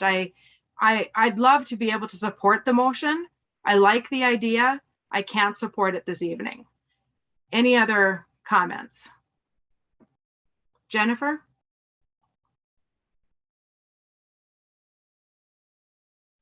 Sorry about that. Okay, so would the board prefer to discuss conflict of interest and the religious exemption outside of this discussion? And if so, when? Or would you like to have it now? Because I think it relates, but I'm curious if you're all right with that, if we can continue this discussion there. And will it even impact the reason I'm asking is because I'm not really sure if it would impact your decision after what I've heard you say or not. So, but I think they need to happen. I brought them up in my original list of questions. So I just want to make sure they're not forgotten. Jim, go ahead.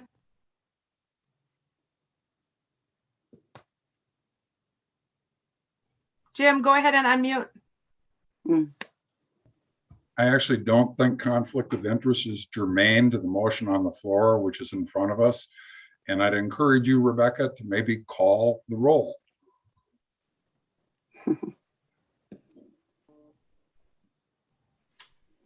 I'm happy to do that if there are no other questions. Anne Marie, go ahead. Holden? No. Johnson? No. Brian Nelson? No. Robin Nelson? No. Newman? No. Paulson? Yes. Benson? Yes. Gullickson? No. President Knudsen? No, motion fails. It is 7:05. Do we need a break? Yes. Okay, 5-minute break, please.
Okay, let's get started again. And if you're able to turn your video on, that would be great. Be appreciated. Robin, go ahead. I move approval of the consent agenda with the HR addendum. Tracy, go ahead. Second. Okay, there's been a motion and approval of the consent agenda with the addition of the HR addendum. All in favor signify by saying yes. Yes. Yes. Yes. Opposed, opposed, same sign. Motion passes. The business section of the agenda contains 2 items. The first item is the Superintendent Evaluation Memo 58. There's a recommendation at the bottom of that memo, and that has gone through the governance committee. So I will entertain a motion. Go ahead, Jim. Yes, I'd like to move that the board approve the formative assessment of the superintendent indicating satisfactory performance and place a copy of the report in the superintendent's personnel file. Is there a second? Second. Okay, seconded by Seth.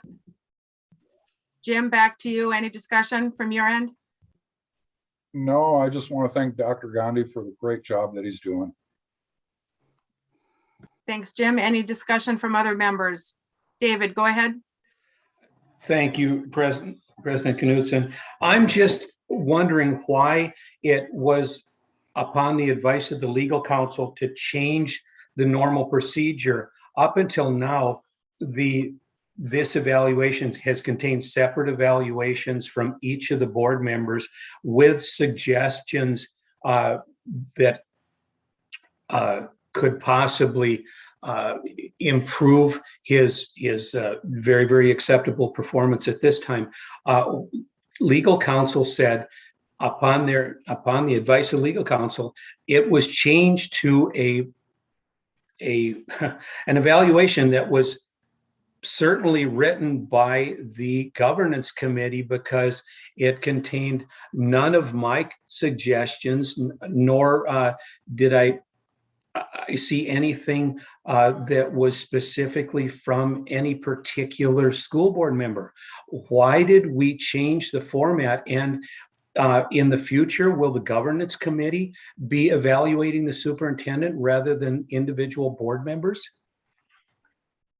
Tara, would you be willing to shed some light on this in terms of the guidance that you provided on this process? I'd be happy to, Rebecca. So when we're looking at the evaluation of the superintendent, we have 2 things that we have to look at.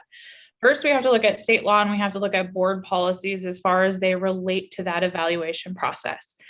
Now, in any of these instances, if we fail to follow either state law or board policies for evaluating the superintendent, essentially it's going to make the board vulnerable in any instance where there would be discipline or potential dismissal of the superintendent. So when I review your administrative policies relating to the evaluation of the superintendent, it specifically says that the evaluation document will consist of a summary and conclusions. And in all of these documents, it references the board. So we have to understand that there's a distinction between individual members and the opinion of the board. And individual members don't speak for the entire board. And so what law and your policies say is it's that the evaluation of the superintendent should be the evaluation by the board. And using this language and some of the information that we've received from the School Board Association, the idea is that you would use the opinions of individual board members to create the opinion of the board as a whole, not of individual members. And so it was upon my advice that we use the comments provided by each and every individual of the board to create one voice, which represents the majority of the board. So if I may, Tara, what happened to my individual evaluation of Dr. Gandhi? Is that gone? Tara, go ahead. No, your individual evaluation of Dr. Gandhi is not gone. Dr. Gandhi was able, my understanding is all of those individual evaluations would go to Dr. Gandhi. He would have the ability to see each and every one of them, but that your individual evaluation and everyone else's would be used to comprise the one that goes into his personnel file. So the individual one still exists. It's just not the one that's filed within his personnel file. So is a copy of my individual evaluation in his personnel file? It would not be. And the reason for that is because you as an individual board member or anyone as an individual board member cannot speak for the board as a whole. The board as a whole has to make a determination on how they feel the superintendent is performing. And one of the reasons that we kind of have to look at that is because if there is an individual board member who's upset about the kind of the actions of the superintendent, if the vote at the end of the day is 8-1, one board member isn't satisfied with the superintendent's job, ultimately what goes into the file and what's on record for law is that it was a report that we said was satisfactory, and the board can't take disciplinary action against him based on that one member. Does that make sense? No, what we still, I mean, even if it went in, even if the evaluation went in with one dissenting vote, if you want to say, we still could not take disciplinary action based on that one from a total of 9. And when we cast a vote, isn't the board speaking when the majority has a certain feeling? I don't see how there's any relevance to me doing any future superintendent evaluations if the sheet of paper where I made my evaluation and my recommendations it's gone. It's not there anymore. It was used to make this cumulative the accolades that were given to Dr. Gandhi, but the individual evaluations that the 9 of us made up are gone. They don't exist anymore. Correct, because as individual board members, you legally cannot provide the requirement or the review of the superintendent. It's the board as a whole. So Tara, basically meaning no one's individual comments are part of, assuming this is approved and we're going this direction, no one individual board member's comments are part of that final report.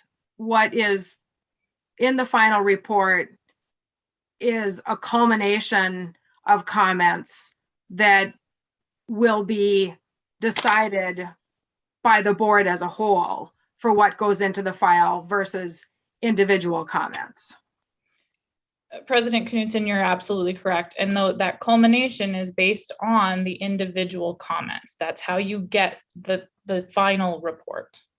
The individual comments, as discussed at governance, and also with information from Tara, as we reviewed those comments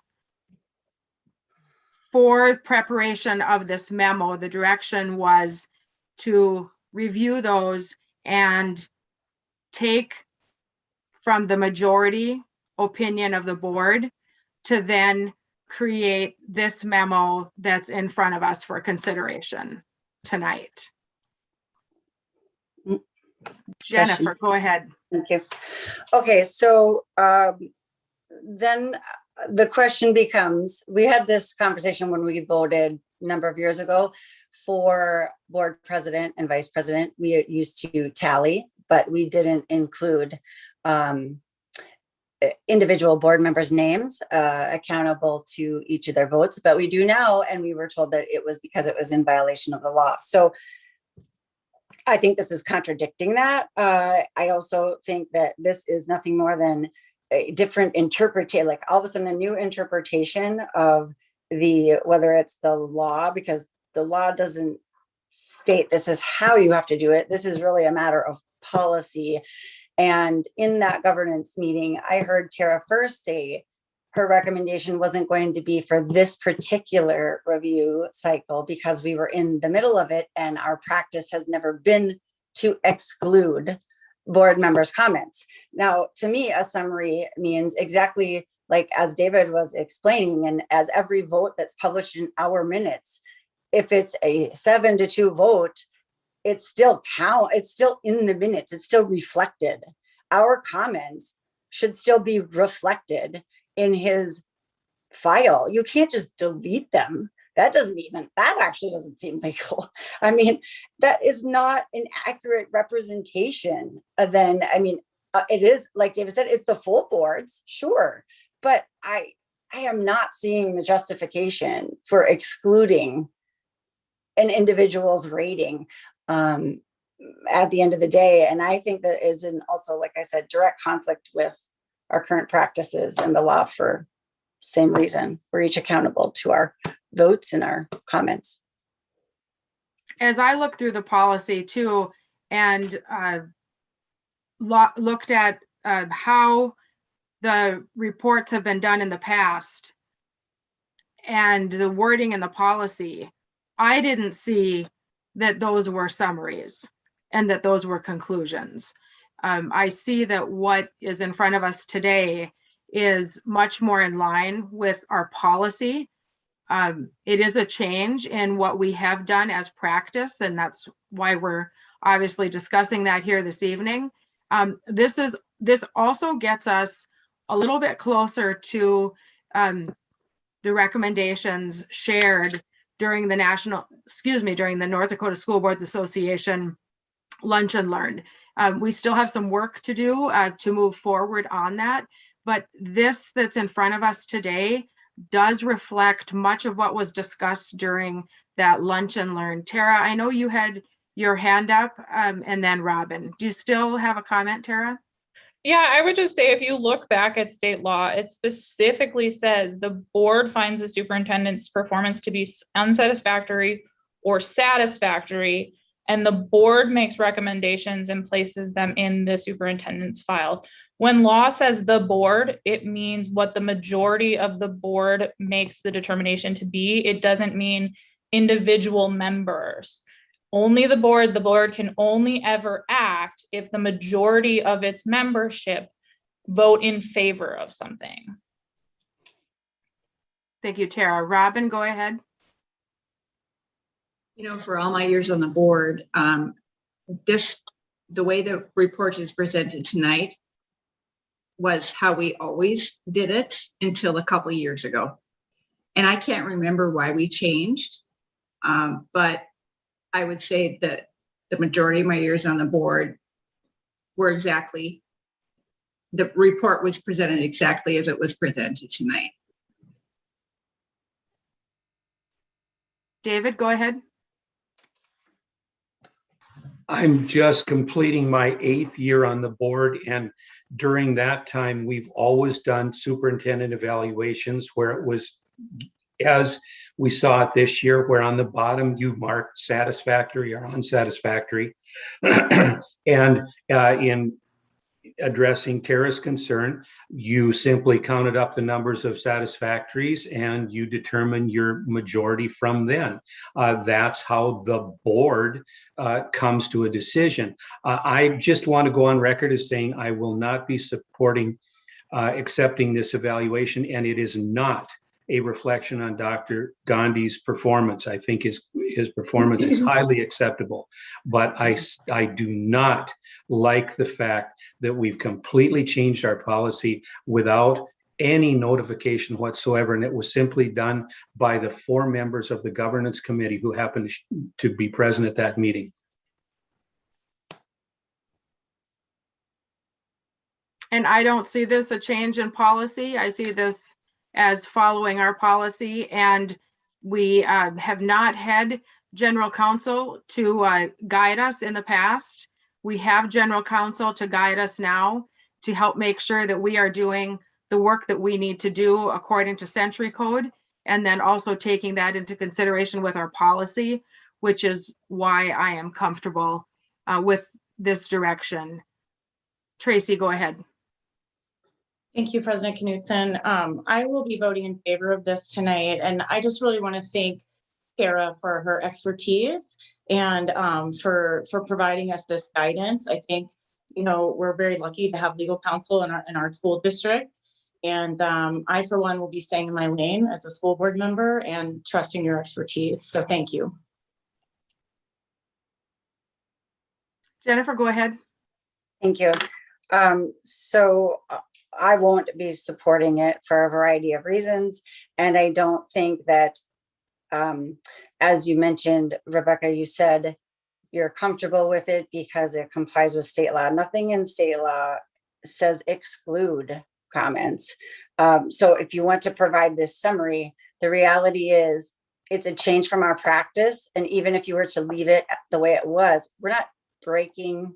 I mean, you'd have to show me that the intent of the law was to exclude members that weren't in the majority, first and foremost, for me to get on board fully with that. And we've had access to legal counsel as through our membership within the state board, and have used Amy DeCock in the past for many of things, including around this conversation specifically. So I don't think that, you know, I don't think that that was something we didn't have access to before to address this. And then I will also say that, again, there was 4 members there. Often there's 5 of you, but the reality is governance made a decision on behalf of the board. This should have come as we've always done the practice for discussion and a recommendation to change. The recommendation could have come from governance, but you just did it, is the point. And all too often now, it continues to happen that the governance committee is making decisions on behalf of the full board prior to any discussion and formal agreement before changing any sort of policy or practice. And I again think that is should be a big concern. So I believe that is all of my comments. Robin, go ahead. Respectfully, President Knudsen, I think that I am sensing a consensus. If we could move on, that would be wonderful. I will ask Anne Marie in a minute to call the roll. I want to make sure that while we have spent most of our time having a discussion regarding the intricacies of this memo, that does not foreshadow the exemplary work that Dr. Gandhi has provided to this district and to our community. I want to make sure that you know, Dr. Gandhi, how much we support you and how much we appreciate you, especially during these challenging times. Dr. Gandhi, go ahead. Thank you, Board President. And obviously, it's a little bit awkward for me to talk about a discussion about my own valuation, but I think as it relates to process and procedures, the board does have that legal counsel at their disposal. I was asked to also watch the NDSBA guidance on superintendent evaluations, and this was a conversation that was shared at that time, that the evaluation has to be a reflection of the board. That has been our practice in terms of superintendents, as Brian alluded to earlier. We are asked to administer tasks that are based on board's decisions. And I think the reason that we have governance policies in place and the reasons that Century Code is written the way it is that because it is an untenable expectation to be able to satisfy the needs of each individual board member. And that is why we have to report to the board. And sometimes that goes against our own personal beliefs, or sometimes that goes against whatever it is, but that's the job we sign up with.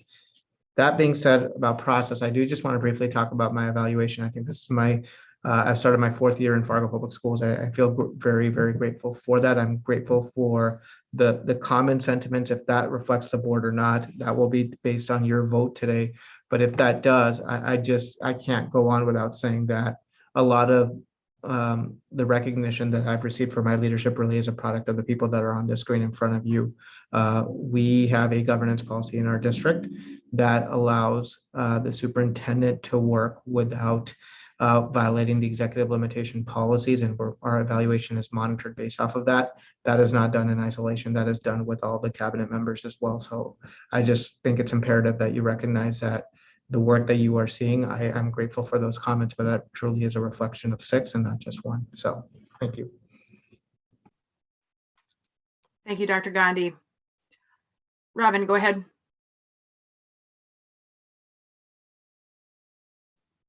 Could you unmute, Robin? Sorry. To your point, Dr. Gandhi, I want to highlight some of the positive comments that are in this report. Dr. Gandhi attended all negotiation sessions, providing information for both teachers and board members to assist in differences being resolved. Dr. Gandhi continues to hold town hall meetings with staff so they can be informed and ask questions about the district. Dr. Gandhi holds one-on-one meetings with all board members. He communicates necessary information to the board and provides further information when prompted in a timely manner. Dr. Gandhi does not hesitate to seek for clarification regarding direction to him given by the board, oftentimes making a statement such as, "This is administration's understanding of the guidance from the board." If this is, let's see here, Dr. Gandhi's approach to addressing COVID mitigation strategies clearly demonstrates his commitment to the board's governance model. He follows the board's directions to operate in accordance with the guidance from Fargo County Public Health. When Fargo County Public Health changed its guidance for the 21-22 school year, Dr. Gandhi brought this topic back to the board for further discussion. So I wanted to highlight some of those positive comments. And then President Knudsen, I'd like to call the question.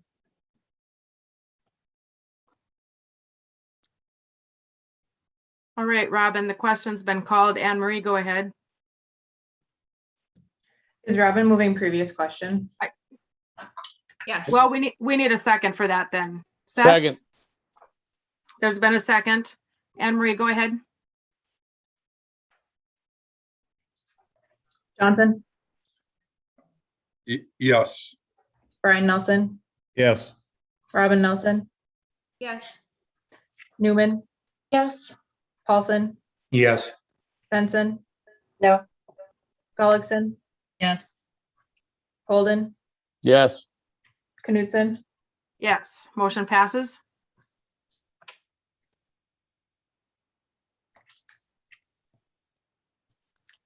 Anne Marie, call the roll. Brian Nelson, Yes. Robin Nelson, Yes. Newman, All right, can you clarify what we're voting on now? approving the formative assessment of the superintendent indicating satisfactory performance. That's what I thought. Yes. Paulson, No. Benson, No. Gullickson, Yes. Holden, Yes. Johnson, Yes. President Knudsen. Yes, motion passes. The second item under business is the second reading of the attendance boundary changes, Memo 59. Dr. Gandhi, go ahead. In your board packet, you have another copy of the attendance boundary changes that were approved for a first reading at the last board meeting. So no information has changed from administration's end, except for one piece, which was at the last board meeting, we had given you demographic data specific to Bennett and Centennial Elementary School at that point in time. Now we've included this week's point in time as well, just so you can see the comparison. I believe Bennett increased in enrollment in 3 students, but just wanted you to have that, both of those pieces of data. Again, this was decided by governance to be intentional, to have a 2-step process to notify families that may be impacted and provide an opportunity for feedback.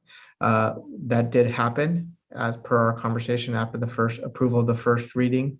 All families in Bennett were notified of the boundary changes and its potential impact if it would be approved at a second reading and given an opportunity to communicate with the board to give feedback. I do believe a lot of the feedback that has been shared has been around grandfathering. That would not be discussed or is related to the motion that you have in front of you. That would be something that the board would decide on when an implementation plan has been brought forward. And traditionally, our practice has been after a boundary change has been approved, the board directs administration, which is in your motion today, to develop a transition plan to be decided at a future board meeting. Thank you, Dr. Gandhi. Jim? Yes, I'd like to move that the board adopt the attendance boundary scenario outlined in this memo effective 2022-2023 school year, and direct administration to develop a transition plan and bring it back to the board for approval at a future board meeting. Seth, go ahead. Second. Okay, there's been a motion and a second for the recommendation that was included on the memo. Any discussion? Jim, go ahead. I just want to encourage the administration to really look at what we can do to at least grandfather the current, I think it's 29 students that we're talking about. And I know in the past, that's exactly what's occurred. And I just want to stress, in case any parents are listening, final approval for this boundary change really will happen when we approve that transition plan. This is just directing the administration to build the transition plan and bring it back to us for approval. Much of what I have heard in regard to grandfathering also is the desire to be able to grandfather as a family versus specific students that are currently affected. So I would also encourage administration to see what could be done on that regard for the information that would be coming forward for us to consider. Dr. Gandhi and then Jennifer. Go ahead, Dr. Gandhi. Yeah, I just want to acknowledge the feedback from Jim and President Knudsen. We hear that as discussed at the board work session, and that part of the reason the timing was good for now is because we understood that at this point in time, there are, I believe, 36 or maybe some of them are fifth graders, less than 30 students that would be still at Bennett next year that would be impacted by the boundary change. But the goal of the boundary change is really to free up that capacity so we don't have to build on the current land that we own at a much higher rate because it's not flood protected, or look for another piece of property for an elementary school that could also impact other buildings. So with that being said, I think what I'm trying to say is that at this point in time, at least administration recognize the value that if we did this boundary change now, there would be that potential to grandfather the students that are already at Bennett Elementary School and still get the desired impact that we want. So that's a conversation for a later time, but it would be our intention to provide that opportunity for the board, at least in our recommendation, but ultimately that would be the board's decision. And with the understanding that this is part of a greater long-term plan for the school district. It's not about what do we do with a small number of children that currently we're talking about under 50 children right now, closer to 30 or 40. So this is something that is in front of us to consider tonight, that is to assist with the high growth in far South Fargo. Currently, as we know, Bennett is our largest in terms of population of elementary schools, and it's prudent for the board to be able to take a look at making some decisions so that we don't end up in severe overcrowding situations, and also make decisions that are financially responsible for the school district as we look down the road for needs to adjust for larger growth. David and then Jennifer. Dr. Gandhi, could you please refresh my memory? Excuse me. I see now Bennett is sitting with a under capacity by 72. How many students were added this year? I will look at Mrs. Eidsness for the exact numbers. I believe that we were well over our projections for RSP. What I will share with you is that specifically those were in our kindergarten and first grade.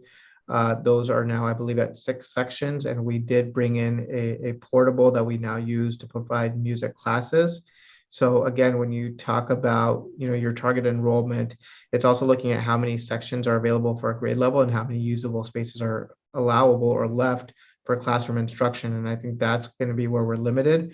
if we continue to exceed what the projections were a couple years ago. And I think that is happening because of some of that growth we're seeing in far South Fargo.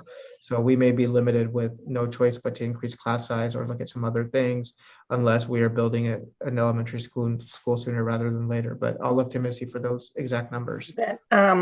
So last year we had 585, but that is a little bit deceiving because we also had virtual academy that was going on at the same time with more students enrolled in it. And so this year we were expecting about 612 and we ended up having, I think we're at 642 currently at the building. So we did have a jump of more than we expected at Bennett Elementary. Oh, thank you, Missy. Now let's skip last year because of the virtual academy and whatever. If you look at the prior year, what was the enrollment of Bennett? Okay, That'd be what, 1920? Yeah, in fact, I did not pull that, but I can look it up. Just a second. Missy, should we go to another question while you look that up? Thank you. Okay, we'll give you some time. Robin, go ahead. Thank you. You know, the tough part about boundary changes and what have you is we're trying to keep our class sizes small and we're trying to keep our schools small to keep the relationships manageable for all of our educators. It's painful. Boundary changes are painful. I was just having a discussion with a friend. Before Centennial was built, the Rose Creek neighborhood was bused to Washington. Now, I'm not sharing that to belittle our current situation, but anytime a district is experiencing growth, there are going to be boundary changes. We are in a tough spot as a school district because if we build before the neighborhood develops, we're accused of leading the growth. But if we build after a neighborhood develops, we are condemned for busing students to where there is current capacity. So as I've said for many years, boundary discussions are our most difficult discussions as board members. And I really, really appreciate the feedback that we are getting from Bennett families on how to make this work for them. Again, I will say the most difficult decision I make as a school board member, or the most feedback we receive as a school board member, are boundary changes. So thank you for your patience, public, and how we work through this. Some people will have to move and it's hard, and I respect the family's input, but keep communicating with us, please. So I pulled up September of 2019 and Bennett had 529. So it really shows how much we have grown in the Bennett area. David? Thank you. Does that answer your question, David? Yes, so that.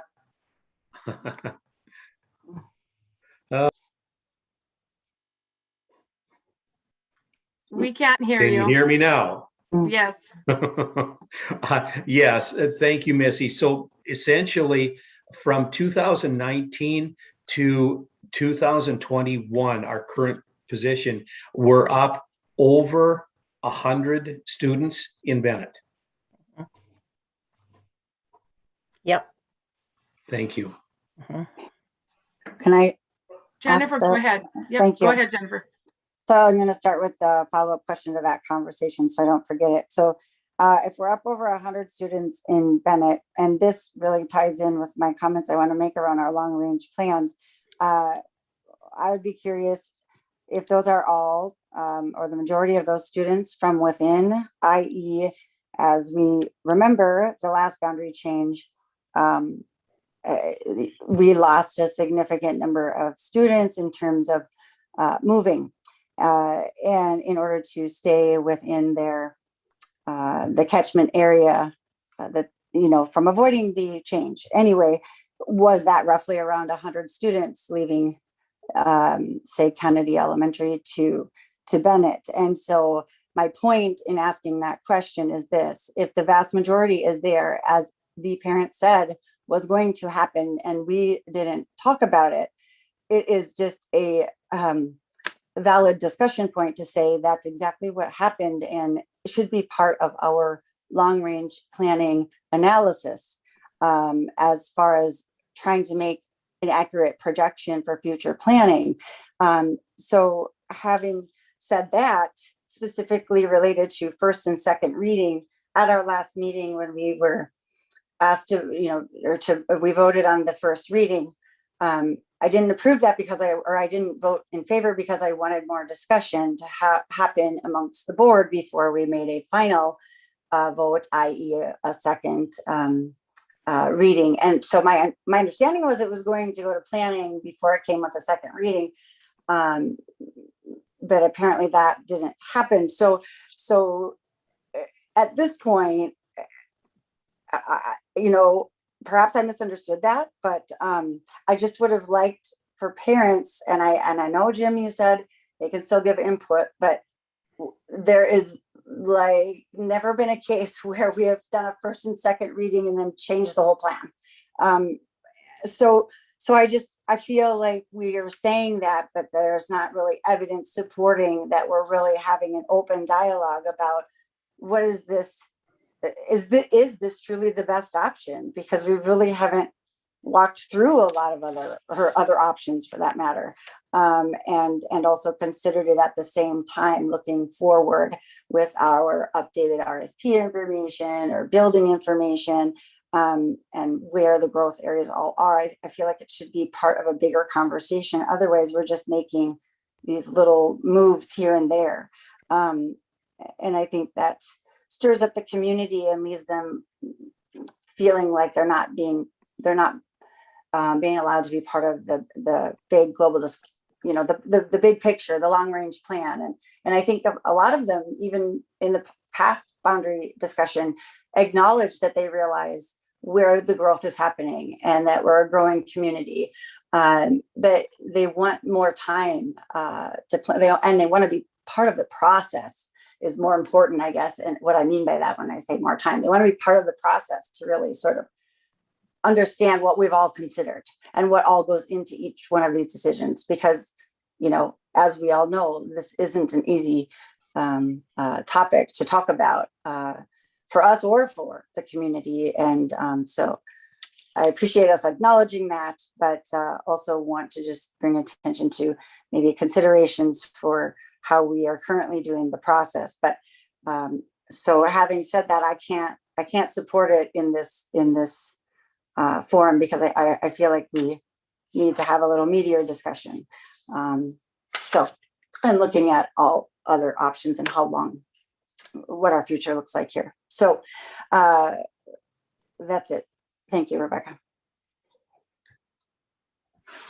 Okay, looking back at the information for this memo, we did have a very, very thorough discussion, just so the public is aware of that, September 21st during our work session. So there were a variety of options that were discussed at that time, and we landed on this one. So I do want individuals to know that the board has had a deep discussion about this. In fact, not only at a board meeting, but at a work session where we delve into some of the challenges just like this that are in our district. And we do that at a work session so that we have more time to have the information presented to us and ask questions and really digest it, so that then we can at some point then bring the item to the board meeting for action. So that's where we are tonight. Any other discussion? Jennifer, did you still have a question? David, go ahead. Actually, David, No. Go ahead, please. No, sorry. Thank you. I just want to explain why I can't support this at this time. I am so grateful to have people like Bob and Missy, who are data people and can supply us with the information. If I just look at what Missy told us a few moments ago about the fact that in 2019, we were at about a 520, and I'm just grabbing numbers, they might not be exactly right. Now we're at about 642. If we project that 2 years into the future, even by easing the capacity on Bennett by 36, and with the 72 they have now, in 2 years, we're going to be over capacity now. And I agree 100% with what Robin said. This is without a doubt the most difficult situation that we deal with as board members, because we're disrupting families who have bought houses anticipating a neighborhood school to find out that they no longer have that. So we do this tonight, and then 2 years from now, you're going to come to us, and the administration is going to have to come to us and say, we're full. Now we have to change the boundaries again. I don't think that this is the right decision for now, that disrupting 36 students doesn't seem to be enough of a relief in the growth on the South. So I can't support this at this time. Dr. Gandhi, did you have something to add? Yeah, I do want to just acknowledge what David said and say that to some level he is correct about a lot of the information he shared. Boundary changes have a wide variety of impacts, and there are a lot of different factors that we can consider in what we make those decisions. That's why administration looks for the board, not necessarily saying which boundary change do we do. That is ultimately the decision, but the conversation that we have as a board administrative team is, what are the set of criteria that you want us to make decisions based off of as we plan our long-range facility needs in Fargo Public Schools? And that's the guiding principles that we go off of. There is a little bit of an inherent conflict being in a linear city that's growing on the south side of town with one of our guiding principles, which is that we are currently one of our guiding principles, because it's the fiduciary responsibility thing to do. We will not build a new elementary school or start that process until we have 50% of the students that are in the encatchment area for that elementary or for that school. When you compare that with the fact that you're going to always be a linear city that's growing on one side of town, then what that does is that whenever you do open that new school, if you already have 50% of the students, that means you have now included part of an encatchment area that's north of wherever that building is going to be. So some students are always going to have to move, and you're going to impact students that are already, or families that thought they were going to go to one elementary school. The only way to continuously build a school without impacting families that thought they were going to go somewhere would be to build a school currently, maybe let's say, for example, on 76, before there's development there, and wait for the development to come and populate that school. But I think you would also get some pushback on that in terms of the fiscal responsibility of doing that.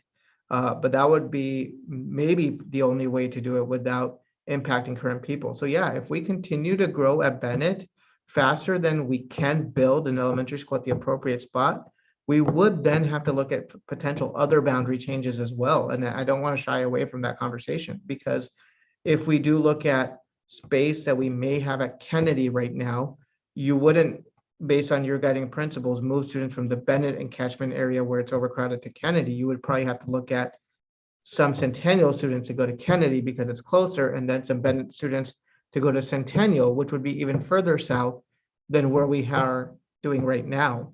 So, it is, you have to pick the lesser of all evil opportunities, if we want to use that phrase, but that is kind of what you are doing right now to be as proactive as you can. But if you continue to grow before you can build, then yeah, we're going to have to look at even some more bigger boundary changes that may have bigger impacts and larger commutes, but we're trying to avoid having to go to do all of those things.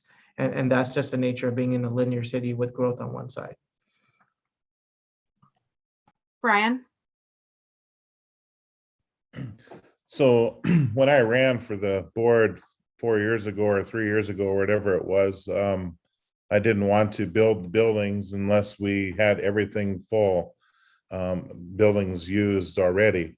I can tell you on 70th, where I live, between 70th and University, east of Bison Meadows, the trees are now all gone, and they have got it basically flat, and I believe they're building roads, and I believe they're probably going to start building homes.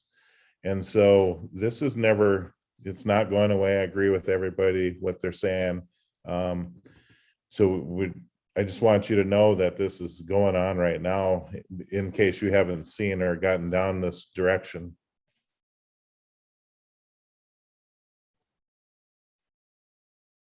Thanks, Brian. I don't see any other hands up. Anne Marie, please go ahead and call the roll. Robin Nelson, Yes. Newman, Yes. Paulson, No. Benson, No. Gullickson, Yes. Golden, Yes. Johnson, Yes. Brian Nelson, Yes. President Knudsen. Yes, motion passes. Board reports, committee liaison and correspondence reports. Brian, go ahead. Okay, I'll be quick here. Try to be. First of all, I'd like to congratulate you, Rebecca, on the award that you won at the North Dakota School Boards Association convention that I attended along with many of you. I attended many of the sessions. The Be Legendary School Board Leadership Institution, the Public Employee Retirement PERS program. Basically, the highlight of that is they're looking at going from a defined benefit plan to a defined contribution plan. I think that's something we'll continue to watch and give input for. If you have an opinion on that, you can reach out to the legislatures that are in charge of that. And I believe Mike LaFleur was his name. I went over to the education policymaker panel that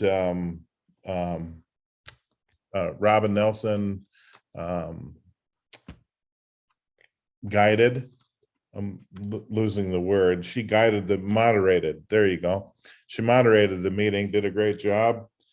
Developing, went over to the TFFR seminar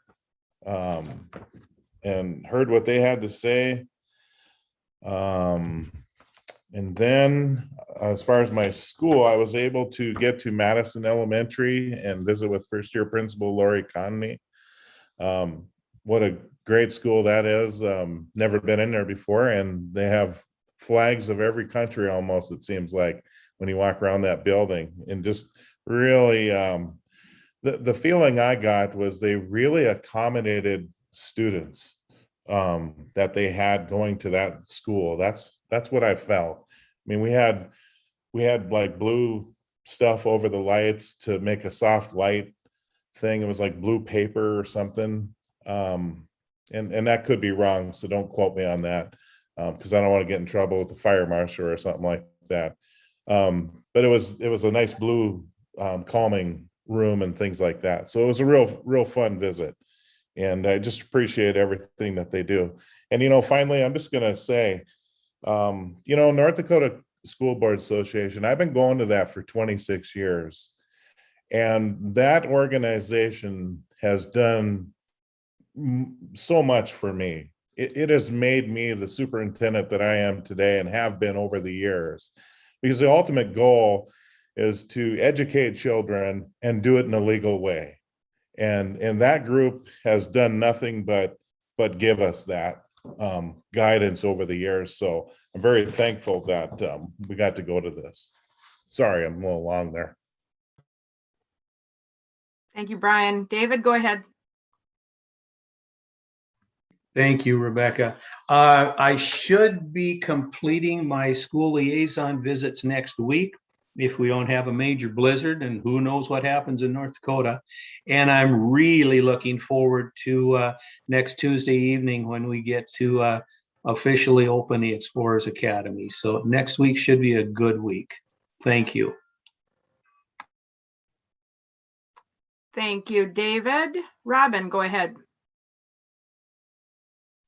Thank you. lots going on. So I'll start by saying the committee meetings that I attended. I attended governance and the governmental affairs committee meeting to prepare for the special session. I also attended the law seminar put on by NDSBA. I will, let's see here, read through some of the titles of the events that we attended at the law seminar: Safeguarding Student Privacy and Data During a Pandemic, Legal Cannabis and Public Schools. Thank you, Tara, for representing the district so well. There was a panel about recruiting, hiring, and retaining quality teachers during challenging times. Very informative and reaffirming presentation by a lawyer from Vogel Law Firm on COVID-19 legal considerations for school boards, open enrollment and tuition agreements for educating students in other districts from out of state, and a school law legal update. So like Brian, I would like to thank the North Dakota School Boards Association for hosting that very informative day. Let's see here. I also attended the North Dakota School Boards Association Governmental Affairs Committee regarding the special session, and everything right now is special session as you look for the news. I will kind of give you an update on what's going on and which bills we are following. The Senate did move one bill forward out of their delayed bills committees. Forgive me if I'm getting anything wrong, and please, because I've never been through a special session before, so please correct me if I'm wrong, gang. And then the House moved 7 bills forward and 1 resolution. So that's kind of what we're looking at now. A sampling of the bills that we are following as a Fargo Public Schools district. Bill 1507, it's Basler's Computer Science and Cyber Security Requirements Bill. The intention is to utilize ESSER funds to train teachers. We were concerned with the graduation requirement piece in section 3, but it seems that was amended out. Please correct me if I'm wrong, Dr. Gandhi. There is discussion about whether to have separate classes versus embedding the curriculum. Senate Bill 2350, that is Senator Nicole Pullman's bill relating to career and tech education scholarship eligibility requirements. And really that's basically a technical fix. We'll support that, and I expect it will pass easily.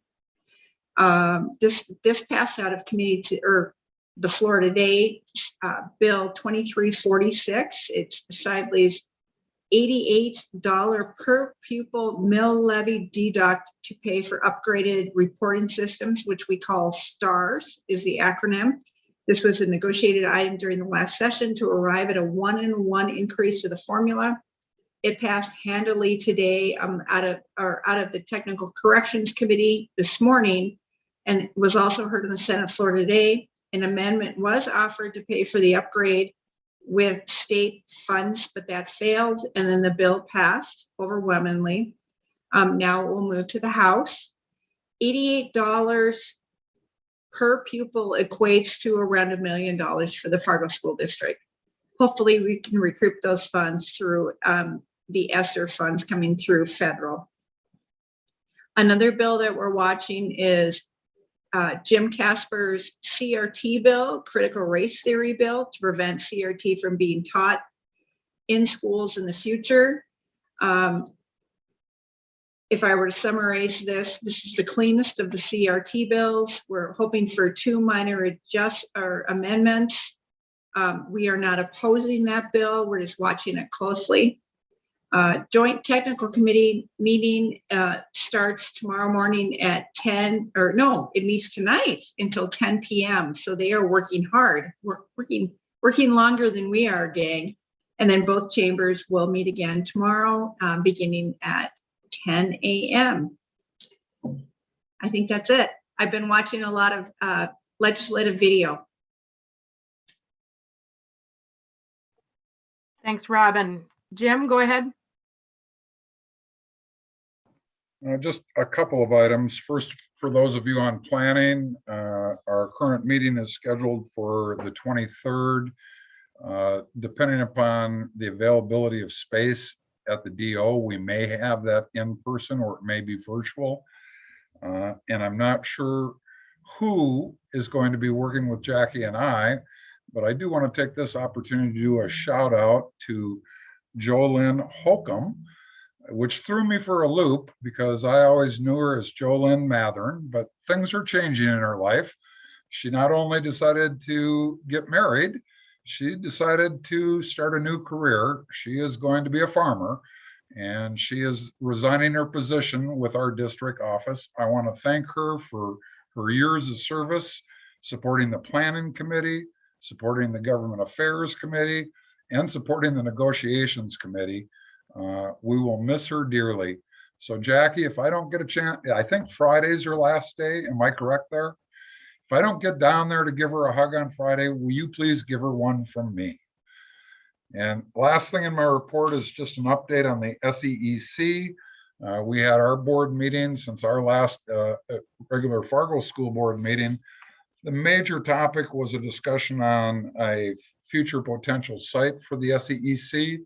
We authorized our executive director to enter into a lease agreement for a property that's kind of out south of where the Fargo Zoo is. At least that's where I believe it is. And I think our tentative move-in date is going to be April. But I do want to, on behalf of the SEEC team, give a shout out to Fargo Public Schools. Both Kyle and everybody else on that particular team really feels that Fargo Public Schools has been a great partner in terms of allowing us to be a tenant over at Agassiz. We've appreciated all the support, and we're looking forward to having some new space for that organization. So that's it from me. Thank you, Jim. Nikki, go ahead. Thank you, President Knudsen. As many of you have, I attended the state school board conference last week. Some of the sessions that I took, I think most of us went to the school law seminar. And then I also chose organizing the board, the North Dakota Full Service Community Schools. I also serve on that task force at the state level. So it was good to be a part of that. Education policymaker panel to learn about some of the things that were coming forth and the bills and that, and a hot topic roundtable, which didn't go as I had thought it maybe would. But it was good to be a part of that and have those discussions anyway. The policymaker panel tied in very nicely as I attended the GAC meeting yesterday, or Monday. What day is it? Yeah, it was yesterday. So many of the things you heard Robin discuss today, we've been paying attention to and watching. Let's see, Recess Commission. We met on October 27th. That was the third meeting. And we have another meeting coming up tomorrow, the 4th at 3:45. So I'm looking forward to that. We're making some progress there. The communications, engagement, and advocacy meetings coming up Tuesday. And I'm also liaison to the FPS Foundation. That is coming up next Wednesday. That's it for now. Thank you. Thank you, Nikki. Tracy, go ahead. Thanks, Rebecca. I won't belabor. I too attended on November 28th and 29th the NDSBA law seminar, all the ones that Robin listed. I learned a lot and really appreciated the value of those. And then for the annual conference the next day, went to clinic sessions all day long. I echo Nikki's sentiment about the hot topic roundtables. We attended that one together. My favorite one was the Indy Full Service Community Schools Consortium. I learned a lot, and it was really cool to hear that Washington Elementary is actually partaking in that program, a school in our district. And Rebecca, congratulations to you. That was a surprise for many of us to see you win that award, and well deserved.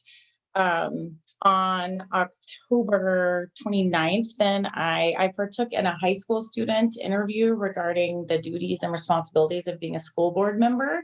I think that's cool. I think I did the same thing last year. I like that they do that, and they report out to their class about what it's like to be a school board member. I really enjoyed that. October 29th, Centennial Fall Festival. That was a very successful and fun event. Fun to have one in person this year. And then yesterday morning, I too attended governmental affairs meeting. And I have been following many hours for the special session, both for the education bills that Robin mentioned, as well as many pertaining to health in our community. Thanks. Thank you, Tracy. Seth. Okay. Yep. I too was at the school law seminar and the state convention. Thank you, Robin, for going through all the ones. I just want to highlight a couple of things. First, props to Tara on her presentation. That was awesome. And I just found a lot of value and a lot of factual information from the COVID-19 legal consideration. And then the rest of the convention, I'll just say that I was pretty happy, and it came at the right time for the keynote speaker on Thursday evening, David, and his talk about trust, because I stole a lot from him this weekend, because I officiated a wedding on Saturday night, and so I gave a big speech about trust. And I kind of took a lot of information from him, so it's kind of nice. Came at the right time.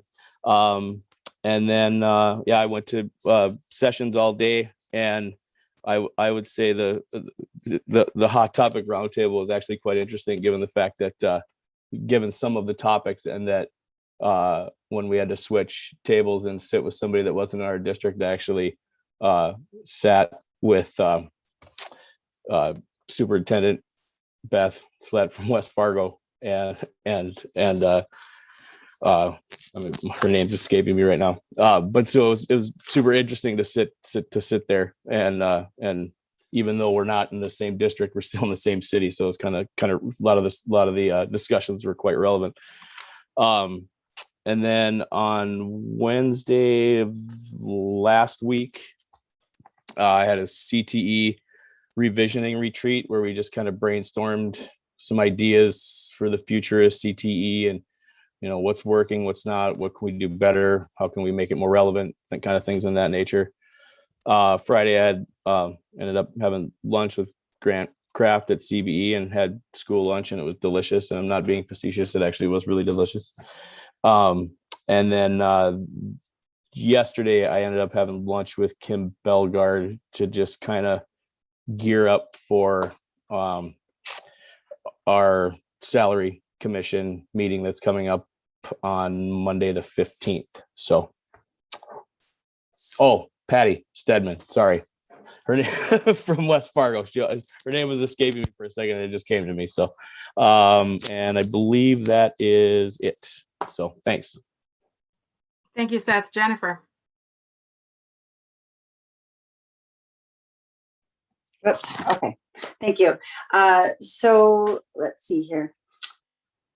I too attended the law seminar, and the upcoming community development committee meets on Thursday. So I will have an update for you on that next time. I was in Bismarck yesterday and did sit in and listen to testimony and the governor's State of the State address. We have received additional correspondence since our last meeting, which is also specific to, well, I'll go back to that. I attended 2 sessions with Kirsten Basler. One be a legendary school board leadership institute program that she has allocated funding for school boards across the state to participate in. And I believe there were several of us maybe in that seminar. So my ask would be that it is an agenda item for governance to dig deeper into. She shared a lot of valuable information, and the 2 individuals that lead this group, some of you might be familiar with them, that would conduct this training. And Kirsten spent the hour talking about, we were able to ask questions of the facilitators as well, but specifically around the program, and it really just is about successful boards. And so I do have a bunch of notes on it. I'm happy to provide you for your discussion at governance, but I do hope that that is something that we support. She is strongly encouraging all boards to do so. So I think in terms of our professional development, I think we should strongly consider that. The second one that I attended with her for the second hour was really specific around accountability measures and policy. And I believe Rupak was in that meeting as well. So maybe could lend some comments around that, but that too was a really good session. And I again would encourage us as a board to follow that direction and that advice, really to have that conversation as a board and how we could better implement those sort of recommendations within our policies so that we are doing a better job of really speaking specific and monitoring on an ongoing basis those things specific to student achievement and accountability that she addressed and that she shared that align also then with state standards. So I would encourage us to do that as well. I thought those were two really great seminars. That was also, okay, so then after that, roundtables and CTE grants, I attended those as well.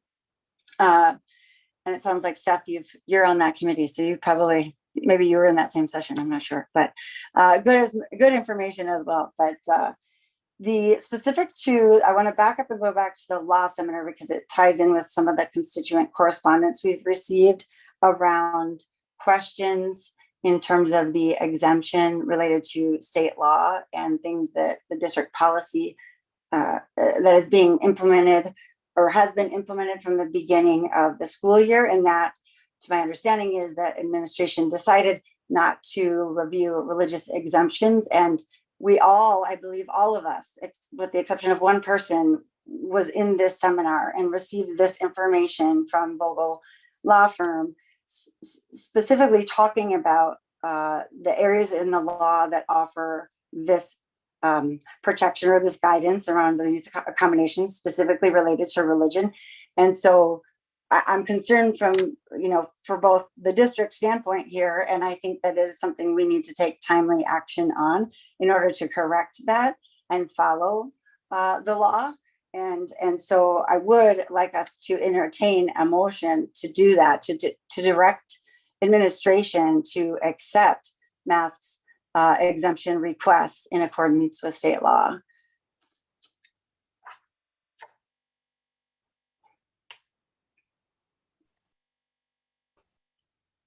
Is there a second?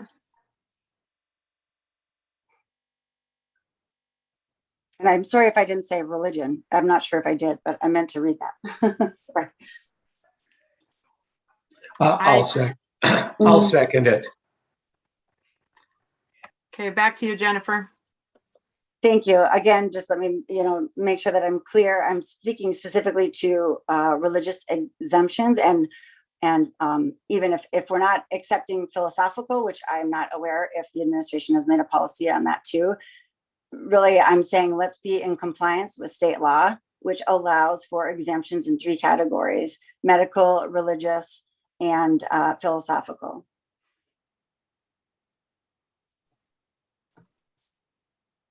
Brian, go ahead. And then I would like to ask Tara a question. Go ahead, Brian. Again, why I just don't understand why we can't just do this in a business section, get it to governance, and then talk about it and get information out in that fashion so that we can study it. That's all. Tara, are you able to provide any guidance at this point, or would that be to come later? I mean, I can give you my legal opinion on the current practices of the district. At this point in time, the district is not offering a religious exemption. There's nothing in state or federal law that would require the district to provide a religious exemption. What the speaker from Vogel Law Firm talked about is she said specifically that religious exemptions are not required. by either state or federal law, but that somebody has to have in place an accommodation, which would be under the ADA. And so what the district does have in place right now is it has a religious accommodation that would allow students who cannot wear a mask because of religious reasons to attend school through the virtual academy. So that's the accommodation that's in place that is in compliance with both state and federal law. And at this point in time, the courts have upheld that determination quite significantly. Thank you, Tara. Who had their hand up next? Or maybe no one. Any other discussion? Anne Marie, please call the roll. Newman. No. Paulson. No. Benson. Yes. Gullickson. No. Holden. No. Johnson.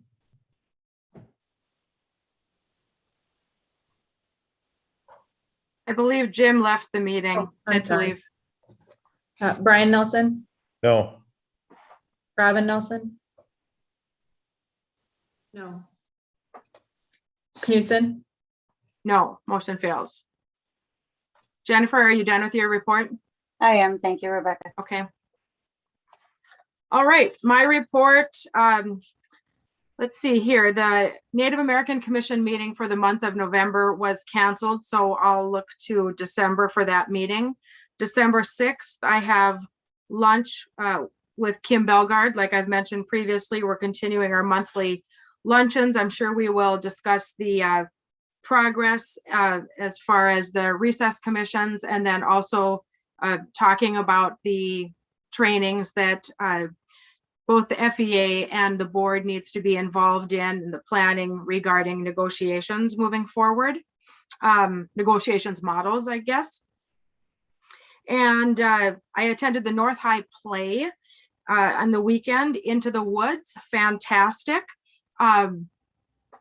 Watch that whole crew perform within the guidelines and requirements that are set forth for the Fargo School District for COVID. And it was fantastic. It was so, those kids are so talented, not only the theater, but the orchestra crew, the lighting, sound, everything. It was so fun. The NDSBA conference and law seminar, a huge shout out to the North Dakota School Boards Association. I thought that this was an excellent conference. Excuse me, I just received a message that my battery is running low. Better plug in. Excellent conference. Attended many of the sessions that you folks talked about attending. One of them that I wanted to highlight that I haven't heard, I don't think any other board members attended, was regarding Senate Bill 2304, which is the bill that passed in the last legislative session regarding Indian education. And so just kind of at a high level, Representative Ruth Buffalo from Fargo was part of the presentation and just talking at a high level about implementation of that bill into the districts and what that means. Let's see, also attended the session that Jennifer talked about regarding board member development and policy. And then in addition, one that the Aspen group was there for. So took some notes on that, and we'll put that together and see if there's anything that we should discuss at governance. One of my favorite things about going to the School Boards Association conference is getting to know people from other parts of the state. So I ended up sitting with a group from Belcourt for quite a while, board member, superintendent, and also administrator. So Jackie Gaps equal, and just learning about some of the challenges that other school districts have, challenges and opportunities that other school districts have. And obviously Belcourt and the Fargo School District are so different. Interesting to learn about some of the work that they do, working with the tribe and then also with the school board. So just, good learning all around. And that organization brings in talented, respectful, educated individuals. Huge shout out, like we've already said, to Tara. I heard when you gave your presentation, I was sitting with the folks from Belcourt and others around me, and I heard lots of positive feedback from your presentation in regard to the information that you presented, and also in regard to the way you presented your information, and then engaging and inviting. So I have the feeling that you could present almost anything and it would be well worth listening to. Let's see. I think that is about it for now. We have a governance committee meeting coming up later here in November. So if there is anything, we'll be working on that agenda planning. If there's anything that needs to be added, let me know, whether it's for this coming governance committee meeting or in December. And our next meeting is November 23rd at 5:30 p.m. So with all of that, we are adjourned. Thank you. It's 8:26. Have a great night, everyone. Bye-bye.